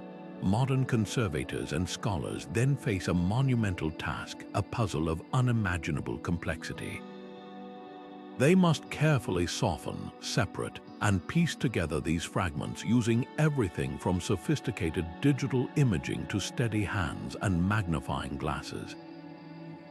The complete texts we read today are the product of decades, sometimes centuries, of painstaking reconstruction and scholarly debate. This work is a testament to modern dedication, not ancient perfection, reminding us that what we have is a reconstructed echo of the past, not a pristine, unaltered snapshot. Another common misconception is that ancient scribes had access to a unified, perfect recipe for preservation, a secret formula passed down through generations. In truth, their methods were incredibly diverse and often discovered through accidental success. The use of cedar oil in Egyptian chests wasn't a secret ritual. It was a practical solution born from observation. They noticed that cedar wood was resistant to insects and applied that knowledge. The choice to store scrolls in desert caves wasn't based on a scientific understanding of relative humidity, but on the simple fact that things lasted longer in the dry air. Theirs was a science of trial and error, of empirical discovery. They knew what worked through practice, not necessarily through theory. This doesn't diminish their achievements, it makes them more human and more relatable. They were brilliant problem solvers working with the materials and knowledge they had, and their successes provide us with invaluable lessons in practical, sustainable conservation that we are only now fully beginning to appreciate and apply in our own efforts to protect the past for the future. To truly grasp the significance of these ancient texts, we must listen to the voices of those on the front lines of discovery, the scientists and scholars who dedicate their lives to unraveling these mysteries. Their insights bridge the gap between the ancient world and our own, transforming abstract concepts into tangible understanding. Dr. Brent Seals, a computer scientist who pioneered the virtual unwrapping of carbonized scrolls, offers a powerful analogy for his work. He describes the process as opening a time capsule without causing any damage, a delicate digital archaeology that allows us to access the past without disturbing its physical form. This approach has revolutionized the field, moving us from the destructive methods of the past, where scrolls were literally torn apart in an attempt to read them, to a future where advanced imaging can reveal secrets locked away for millennia.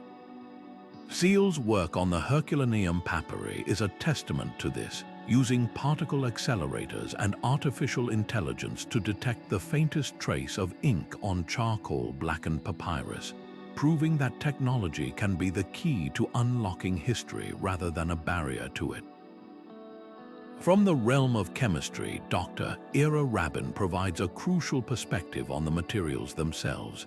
Having analyzed the molecular composition of inks from countless ancient manuscripts, she emphasizes that the stability of carbon-based inks is a stunning testament to ancient empirical knowledge. She points out that these scribes didn't understand atomic theory or chemical bonding in the way we do today, but through generations of trial and error, they perfected recipes that achieved remarkable results. They knew which types of wood smoke produced the finest soot for a deep black pigment, and they understood how to balance gum arabic as a binder to ensure the ink adhered to the surface without flaking. Rabin's work often involves using a handheld X-ray fluorescence device, which can identify the elemental makeup of an ink without touching the scroll, revealing traces of copper or lead that suggest sophisticated, intentional additives to modify drying times or act as preservatives. This empirical mastery, she argues, is a form of science that was just as advanced for its time as our own, built on a deep, practical understanding of the natural world. Archaeologist Dr. Jody Magnus, who has led excavations in the very region where the Dead Sea Scrolls were found, brings the human element sharply into focus. She stresses that the survival of these texts owes a tremendous debt to the deliberate and conscious choices made by the Qumran community. This wasn't a matter of lucky accidents, but a calculated act of preservation driven by necessity and profound reverence. Faced with the imminent threat of the Roman advance during the First Jewish Revolt, they made a conscious decision to safeguard their most sacred writings. They carefully selected the stable, arid caves of the Judean desert, prepared the scrolls by rolling them with the writing facing inward to protect the text, and sealed them inside jars to create a protective microclimate. Magnus underscores that this was a community actively participating in the preservation of its own identity and beliefs, a powerful human story of resilience that goes far beyond the environmental conditions that aided their survival. These expert viewpoints collectively highlight a fundamental truth about this field. It is intensely interdisciplinary. The puzzle of ancient preservation cannot be solved by a historian working alone in an archive or a chemist isolated in a lab. It requires a seamless collaboration between these disciplines. A philologist can translate the text, but it takes a materials scientist to understand why the ink is still legible. An archaeologist can identify the context of a discovery, but it takes a conservator to handle the fragile object. This collaborative spirit is essential for tackling the significant ethical considerations involved. Experts must constantly weigh the potential gain in knowledge against the risk of damage to an irreplaceable artifact, a responsibility that guides every decision, from whether to attempt a physical unrolling to how much light to expose a fragment to during imaging. The insights from these leading figures reveal a field that is dynamic and constantly evolving. Each new technological advancement, from improved spectral imaging to more powerful machine learning algorithms, opens up fresh possibilities for discovery. They remind us that the study of these ancient scrolls is not a static examination of a dead past, but a vibrant, ongoing conversation.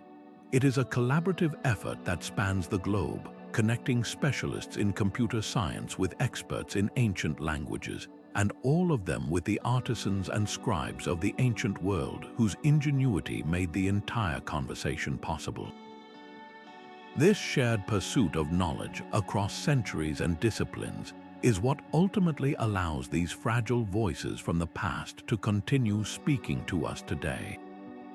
Creating a single, durable scroll in the ancient world was a significant financial undertaking, a substantial investment that reflected the immense cultural and intellectual value placed on the written word.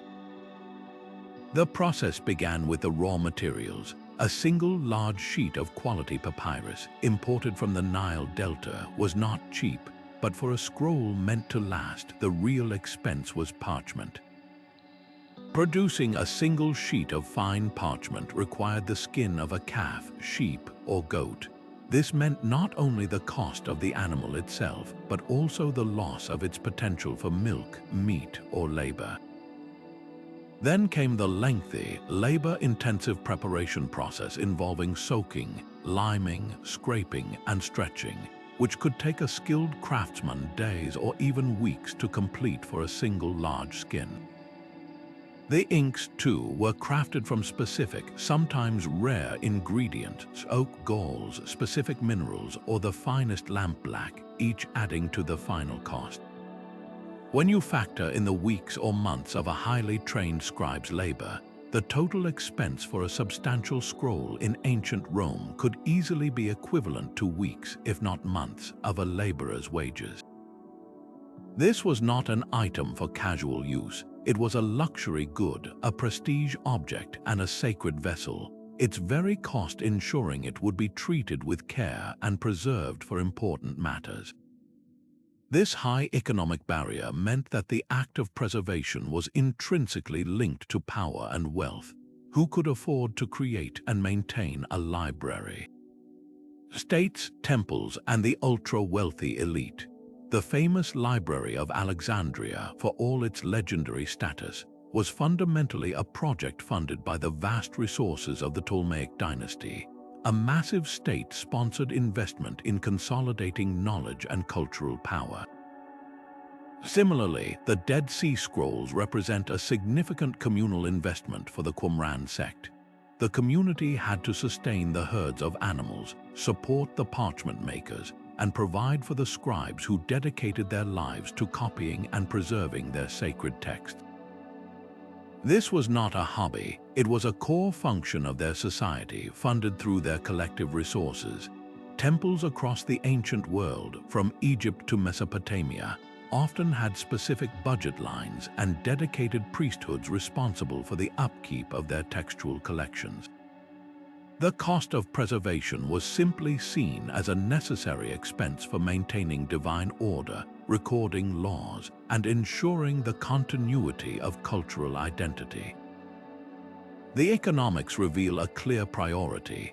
A society invests in preserving what it holds most dear. Fast forward to the modern era, and while the tools have changed, the fundamental economic reality of preservation remains strikingly similar.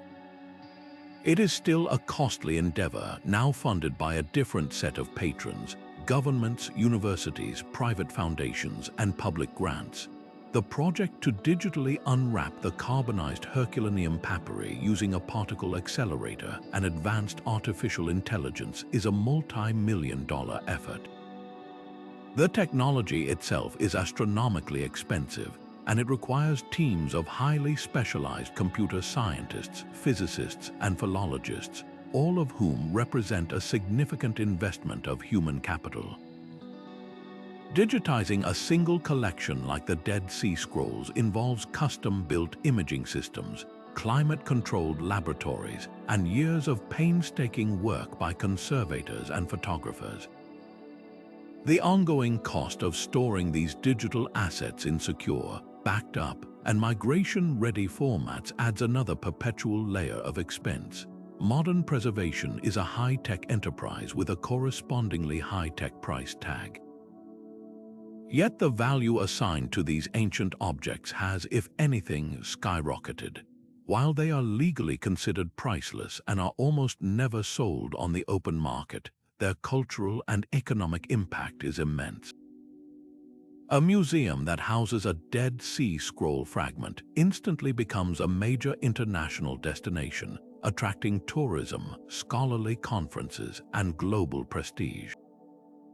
The display of these artifacts can define an institution's identity and generate substantial revenue. The knowledge extracted from them, whether a lost philosophical text from Herculaneum or a new variant of a biblical passage from Qumran, can reshape academic fields and command front-page news worldwide. This value, however, creates a complex modern economic dilemma. With limited grant money and institutional budgets, difficult choices must be made. Which scrolls get prioritized for conservation? Which projects receive funding? The economics force a kind of triage where the potential scholarly return on investment is weighed against the immense costs of rescue and analysis. This ongoing financial commitment shows that our society, like those of the ancients, still makes a conscious choice to allocate significant resources to protect these fragile links to our shared past, proving that the market value of history, though difficult to quantify, is still considered worth the price. The discovery of an ancient scroll is only the beginning of a much more complex modern story, one that unfolds not in a desert cave but in the meeting rooms of museums, universities, and governments. It forces us to confront difficult ethical questions that have no easy answers. Who truly owns a text that was written 2,000 years ago? Is it the country where it was physically found, the nation that can trace its cultural lineage back to the scribes, the institution that funded the excavation, or should it be considered part of the shared heritage of all humanity? This isn't a theoretical debate. It has led to real-world disputes that constrain international relations. The case of the Dead Sea Scrolls is a prime example. After their discovery in what was then British-controlled Palestine, the scrolls were initially studied by a small, international team. However, the 1967 Six-Day War resulted in Israel gaining control of East Jerusalem and the site where the majority of the scrolls were housed. This shift immediately placed the physical custody of the scrolls with the State of Israel, a move that has been contested by Jordan and the Palestinian Authority, both of whom assert a historical and cultural claim to these foundational texts of Judaism and early Christianity. This situation highlights how ancient artifacts can become entangled in modern political conflicts, their ownership a proxy for larger territorial and cultural claims. This brings us to the growing global movement for repatriation, the return of cultural artifacts to their countries of origin. For centuries, archaeological treasures were often removed under the laws of colonial powers or through inequitable agreements, ending up in the great museums of Europe and America. Today, nations like Egypt, Greece, and Nigeria are increasingly and successfully calling for the return of their cultural patrimony. But what about scrolls and manuscripts? The argument for repatriation is powerful. These objects are irreplaceable pieces of a nation's soul, central to its historical narrative and cultural identity. They belong with the descendants of the people who created them, both as a matter of justice and to ensure they are understood within their proper context. However, the counterargument often centers on preservation and access. Can the country of origin provide the same level of conservation expertise, security, and stable political environment to protect these incredibly fragile objects? And would returning them limit the ability of international scholars to study them? There is no one-size-fits-all answer, and each case requires careful, respectful negotiation that prioritizes the long-term safety of the artifact above all else. Beyond ownership lies the critical ethical imperative of conservation itself. The very act of studying a 2,000-year-old scroll carries an immense responsibility. The early, destructive methods of unrolling the Herculaneum papyri, which reduced some to ash, serve as a sobering lesson from history. Today, the guiding principle must be minimal intervention. This is why non-invasive technologies like multispectral imaging and micro-CT scanning are not just scientific advancements, they are ethical necessities. They allow us to peer inside a scroll without ever touching it, preserving its physical integrity for future generations who will undoubtedly have even better tools at their disposal. The choice to use a destructive technique, even taking a microscopic sample for carbon dating or ink analysis, is never made lightly. It requires a consensus among a diverse team of conservators and scientists that the potential knowledge gained significantly outweighs the irreversible damage caused. This precautionary approach acknowledges that we are not the owners of this history, but its temporary guardians. Furthermore, there is the pressing question of access. For much of the 20th century, access to the Dead Sea Scrolls was famously restricted to a small, exclusive team of scholars, a policy that slowed research and bred conspiracy theories. The decision to finally photograph and publish the entire corpus was a monumental shift towards open access. It democratized knowledge, allowing experts from around the world and from diverse backgrounds to contribute their interpretations. This movement continues today with the push to make high-resolution digital images of ancient texts freely available online to anyone with an internet connection. But this open access ideal must be balanced with the need for context and respect. Making a sacred text widely available is a positive step, but it must be done in consultation with the cultural and religious communities for whom it holds deep significance. It's about sharing knowledge responsibly, not just broadcasting data. Ultimately, navigating these ethical waters requires a new model of collaboration, one that moves beyond colonial-era practices of extraction and toward a spirit of true partnership. This means involving archaeologists and historians from the country of origin in every step of the process, from the initial excavation to the final publication. It means training local conservators and creating world-class conservation facilities in the regions where these treasures are found. It means that museums in the global north must be willing to act not as permanent owners, but as temporary stewards who facilitate research and then support the return of objects to their rightful homes when responsibly requested. The goal is to build a global community dedicated to preservation, where expertise is shared freely and the voices of all stakeholders are heard. The fragile pages of an ancient scroll hold more than just words. They hold the responsibility to honor the past by building a more equitable and collaborative future for its study.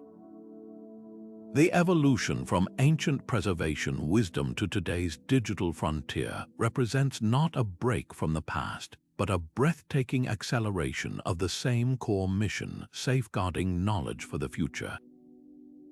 This new chapter is being written in code and algorithms, where artificial intelligence and machine learning are now our most powerful tools for peering back in time.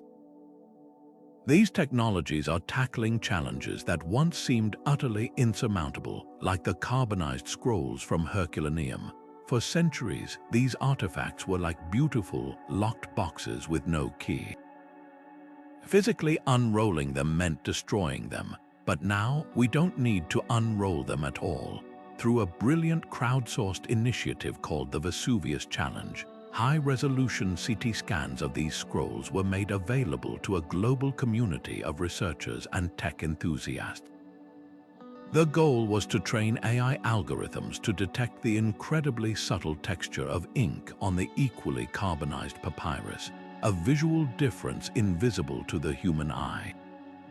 The results were staggering. In 2023, a 21-year-old computer science student named Luke Fariter became the first person in 2,000 years to read a word from one of these scrolls, using his machine learning model to identify the Greek word for purple. This breakthrough, followed by the recovery of entire passages, is a perfect fusion of ancient and modern. The volcano preserved the scroll's physical structure, and 2 millennia later, artificial intelligence is unlocking its meaning, all without ever touching the original object. Beyond simply reading texts, AI is also being deployed as a predictive conservation tool, a digital crystal ball for preservationists. Machine learning models can now be trained on vast datasets of document images, learning to recognize the earliest subtle signs of degradation that might escape even a trained conservator's eye. These algorithms can analyze digital photos of a parchment scroll and flag areas where the ink is beginning to crack or where the material is thinning, predicting future points of failure long before they become critical. This allows for proactive, targeted conservation efforts, focusing resources precisely where they are needed most. It's a shift from reactive repair to preventative care, a concept the ancients understood intuitively with their choice of storage locations and materials, now supercharged with computational power. This technology can also model how different environmental conditions, fluctuations in humidity, exposure to certain light levels, might accelerate decay over the next century, allowing museums to make data-driven decisions about how to best store their most precious artifacts. This isn't just about saving what we have, it's about forecasting the future to ensure it lasts. The innovation continues with astonishingly precise 3D printing technology, which is creating a new paradigm for handling and studying these fragile objects. Using the detailed data from CT and laser scans, conservators can now produce perfect physical replicas of scrolls, fragments, and even sealed jars. These replicas are not mere display models. They are exact tactile copies that scholars can physically unroll, handle, and examine without any fear of causing damage to the millennia-old original. A researcher in Tokyo can now hold a perfect facsimile of a Dead Sea Scroll fragment, feeling the same texture and seeing the same cracks and contours as the real thing stored in Jerusalem. This democratizes hands-on study in an unprecedented way, breaking down geographic and accessibility barriers that have long limited research to a select few who could travel to the vaults where originals are kept. It also allows for experimental conservation techniques to be tested on replicas first, eliminating the risk of applying an untested treatment to an irreplaceable artifact. Perhaps one of the most futuristic applications is the use of blockchain technology to create an unbreakable chain of custody for conservation efforts. Every step in a scroll's modern life, from its discovery and initial imaging to each restoration procedure and scientific analysis, can be recorded as a permanent, tamper-proof entry on a digital ledger. This creates an immutable biography for the artifact, ensuring its provenance and treatment history are transparent and forever secure from loss or alteration. This is crucial for combating the illicit antiquities trade, as it provides a verifiable record of ownership and movement, but it also serves a deeper scientific purpose. It allows conservators and scientists across the globe to access the complete history of an object's treatment, understanding exactly what has been done to it and when. This prevents redundant or potentially conflicting treatments and builds a collaborative, open-source knowledge base for the entire field of preservation science. The synergy between these cutting-edge tools and ancient principles is the defining characteristic of modern conservation. We are using the most advanced technology humanity has ever devised to fulfill the most ancient of human desires, to ensure that our stories, our knowledge, and our voices are never forgotten. Imagine the hands that held the reed pen, carefully mixing soot and gum arabic to form a deep black ink before tracing each character onto a sheet of prepared parchment. These were not nameless automatons but dedicated artisans, the scribes of Qumran, whose meticulous work we can still appreciate today. In some of the Dead Sea Scrolls, you can see tiny, almost invisible markings in the margins, guides ruled with a sharp stylus to keep their lines perfectly straight. They worked in scriptoriums, perhaps by the light of oil lamps, copying sacred texts with a reverence that bordered on worship. A single mistake could mean starting the entire sheet over, as the word of God could not be marred by error. Their entire identity was wrapped up in this sacred duty, preserving the laws, prophecies, and psalms that defined their community. They saw themselves not as authors, but as vessels, ensuring the pure transmission of knowledge from their generation to the next, a chain of faith written in ink and animal skin. Their names are lost to us, but their legacy is etched into every surviving word. Centuries earlier and a world away, in the bustling intellectual capital of Alexandria, another kind of keeper was at work. Callimachus was more than a librarian, he was a pioneer of information science. Faced with the overwhelming task of organizing the library's goal of collecting every known book, he devised a system called the Pinax, or tables. This was nothing less than the first known library catalog, a monumental effort to categorize the scrolls by author and subject, complete with biographical notes and critical commentary. He and his colleagues weren't just stacking scrolls in bins, they were building the architecture of knowledge itself, creating a map that allowed scholars to navigate the entirety of the Greek world's literature. This was preservation through organization, a profound understanding that knowledge is useless if it cannot be found.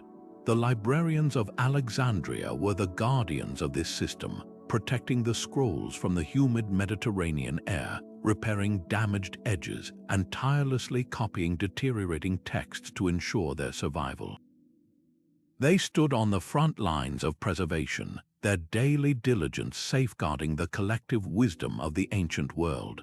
The story of discovery is often just as human and unpredictable as the story of creation. In the winter of 1947, a young Bedouin shepherd named Muhammad ed-Dihib was searching for a lost goat among the cliffs near the Dead Sea. He spotted a small opening in the rock face and, hoping the animal had taken shelter inside, threw a stone to scare it out. Instead of the sound of a scrambling goat, he heard the distinct shatter of breaking pottery. Curious, he climbed into the cave and found several large clay jars. Hoping for treasure, he reached inside, only to pull out bundles of old, linen-wrapped leather that seemed of little value. He couldn't have possibly known that his chance toss of a rock had just unearthed the greatest archaeological discovery of the 20th century. Those seemingly worthless bundles were the first of the Dead Sea Scrolls. This moment of pure accident, born from the simple daily task of a shepherd, underscores a humbling truth. The survival of history often hinges on serendipity and the actions of ordinary people completely unaware of the weight of their actions. These threads of human endeavor, the dedicated scribe, the organized librarian, the accidental discoverer, weave together to form the complete tapestry of preservation.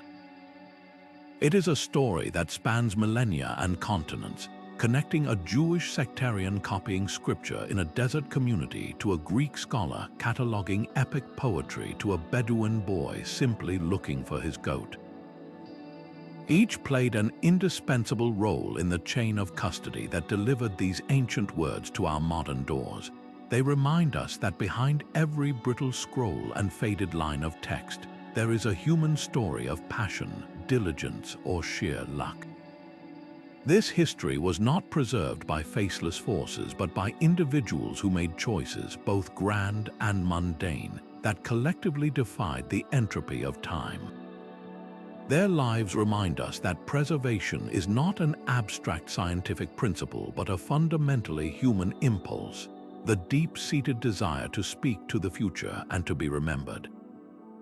While the scrolls of the Mediterranean world were finding longevity in desert caves and volcanic ash, a parallel story of preservation was unfolding on the other side of the globe, where ancient cultures developed equally ingenious methods tailored to their own unique environments and materials. In China, the invention of paper around 2,000 years ago was a revolution, but it also presented a new challenge. How do you protect a material made from plant fibers that is more vulnerable to moisture and insects than sturdy parchment? The answer was found in nature. Artisans developed the practice of treating both paper and silk scrolls with lacquer, a durable, waterproof resin harvested from the sap of the lacquer tree. This created a hard, glossy coating that was impervious to humidity and created a formidable barrier against pests. For especially important documents, scribes would use ink mixed with metallic compounds like mercury or cinnabar, which were not only vividly colored but also highly resistant to microbial decay. These treated scrolls were then often stored in elaborately carved lacquer boxes, themselves works of art which provided a sealed, stable microenvironment. This multi-layered approach, combining a resilient writing surface, stable inks, and protective storage, allowed Chinese texts on medicine, philosophy, and poetry to survive for centuries in a climate that could be far less forgiving than the deserts of the Middle East. Traveling to the Indian subcontinent, we find a completely different yet equally effective preservation system built around the palm leaf. For centuries, knowledge across India and Southeast Asia was recorded on long, narrow leaves from the talipot or papyri palm. These leaves were dried, boiled, and smoothed to create a firm, flexible writing surface. Scribes would then use a sharp stylus to incise characters into the leaf before rubbing ink, often made from soot or charcoal, into the grooves. The true innovation, however, lay in the finishing process. The completed leaves were often treated with natural herbal protections, oils from plants like citronella or turmeric, which have potent insect-repelling and antifungal properties. This practice ensured that insects would avoid the manuscripts, a critical defense in tropical climates.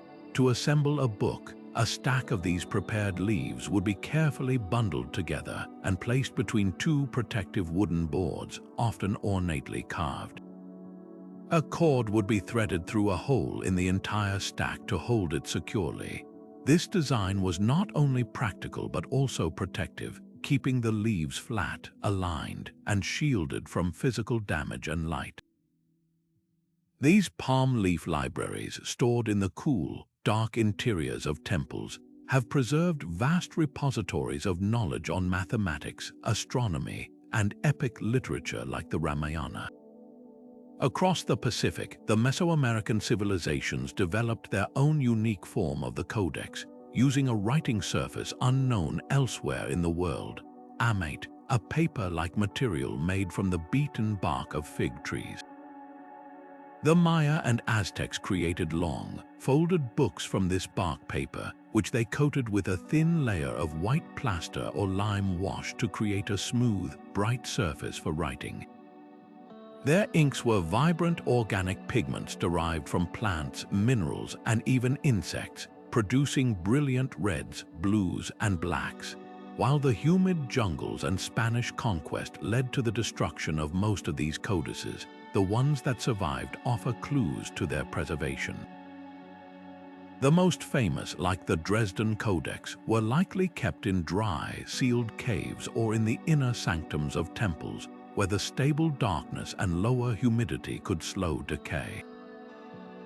The Dresden Codex itself, a masterpiece of Mayan astronomy and ritual, endured for centuries in Europe, its survival a testament to the inherent durability of the amate paper and the resilience of the mineral-based pigments when shielded from moisture. In the Islamic world, preservation took the form of architectural and artistic brilliance. Following the invention of papermaking, which spread from China through the Islamic empires, a culture of the book flourished. Islamic manuscripts, particularly copies of the Quran, were objects of immense reverence and beauty. Their longevity was ensured through exquisite bookbinding techniques that were both functional and decorative. Covers were made from sturdy leather, often tooled and stamped, and sometimes even included intricately worked metal clasps to keep the volume tightly closed, protecting the pages within from dust, humidity, and physical wear. The paper itself was often sized with starch or other compounds to make it less absorbent and more resistant to ink bleed. Perhaps most importantly, these volumes were housed in libraries that were architectural marvels of preservation buildings designed with thick walls, small windows, and internal courtyards that naturally regulated temperature and humidity, creating the perfect, stable environment for a vast literary and scientific tradition to thrive for generations. This incredible diversity of methods, from Chinese lacquer to Indian herbal oils, reveals a profound universal truth. While the materials and techniques were beautifully adapted to local resources and climates, the fundamental goal was always the same: to create a stable barrier between the precious information and the agents of decay, air, light, moisture, and living organisms. Every culture, independently, arrived at the same core principles of conservation through empirical experimentation and a deep understanding of their natural world. They shared a universal human impulse to defy time, to ensure that their stories, laws, and discoveries would echo into the future. This global tapestry of preservation wisdom, woven from countless different threads, provides us with a rich and varied toolkit today, reminding us that the best solutions are often those that have been tested by the greatest expert of all time itself. So what does this all mean for us today, living in a world of digital screens and fleeting information? The story of these ancient scrolls is far more than a fascinating history lesson. It's a powerful reminder of our own role in the long chain of knowledge. The same threats that ancient scribes battled: moisture, light, and the simple, relentless passage of time are still with us, albeit in new forms. Our modern archives face digital decay, where file formats become obsolete and hard drives fail, while physical artifacts in museums are increasingly threatened by the unpredictable shifts of a changing climate. The ingenious solutions of the past, from the stable inks of Egypt to the climate-controlled caves of Qumran, provide a blueprint. They teach us that preservation isn't a passive process. It is an active, intentional commitment. It requires us to make conscious choices about the materials we use, the environments we create, and the value we place on safeguarding our collective story for those who will come after us. This ancient wisdom challenges us to think like the scribes and librarians of old, to be good ancestors in our own right. Ultimately, the unfading ink on these scrolls speaks to something deep within the human spirit, a profound desire to reach across the ages and say, "We were here. This is what we knew, this is what we believed." It is a testament to our relentless curiosity and our enduring hope that what we find meaningful will also be meaningful to future generations. The collaboration between a first-century scribe carefully mixing his ink and a 21st-century scientist using a particle accelerator to read it is a beautiful symbol of this timeless partnership.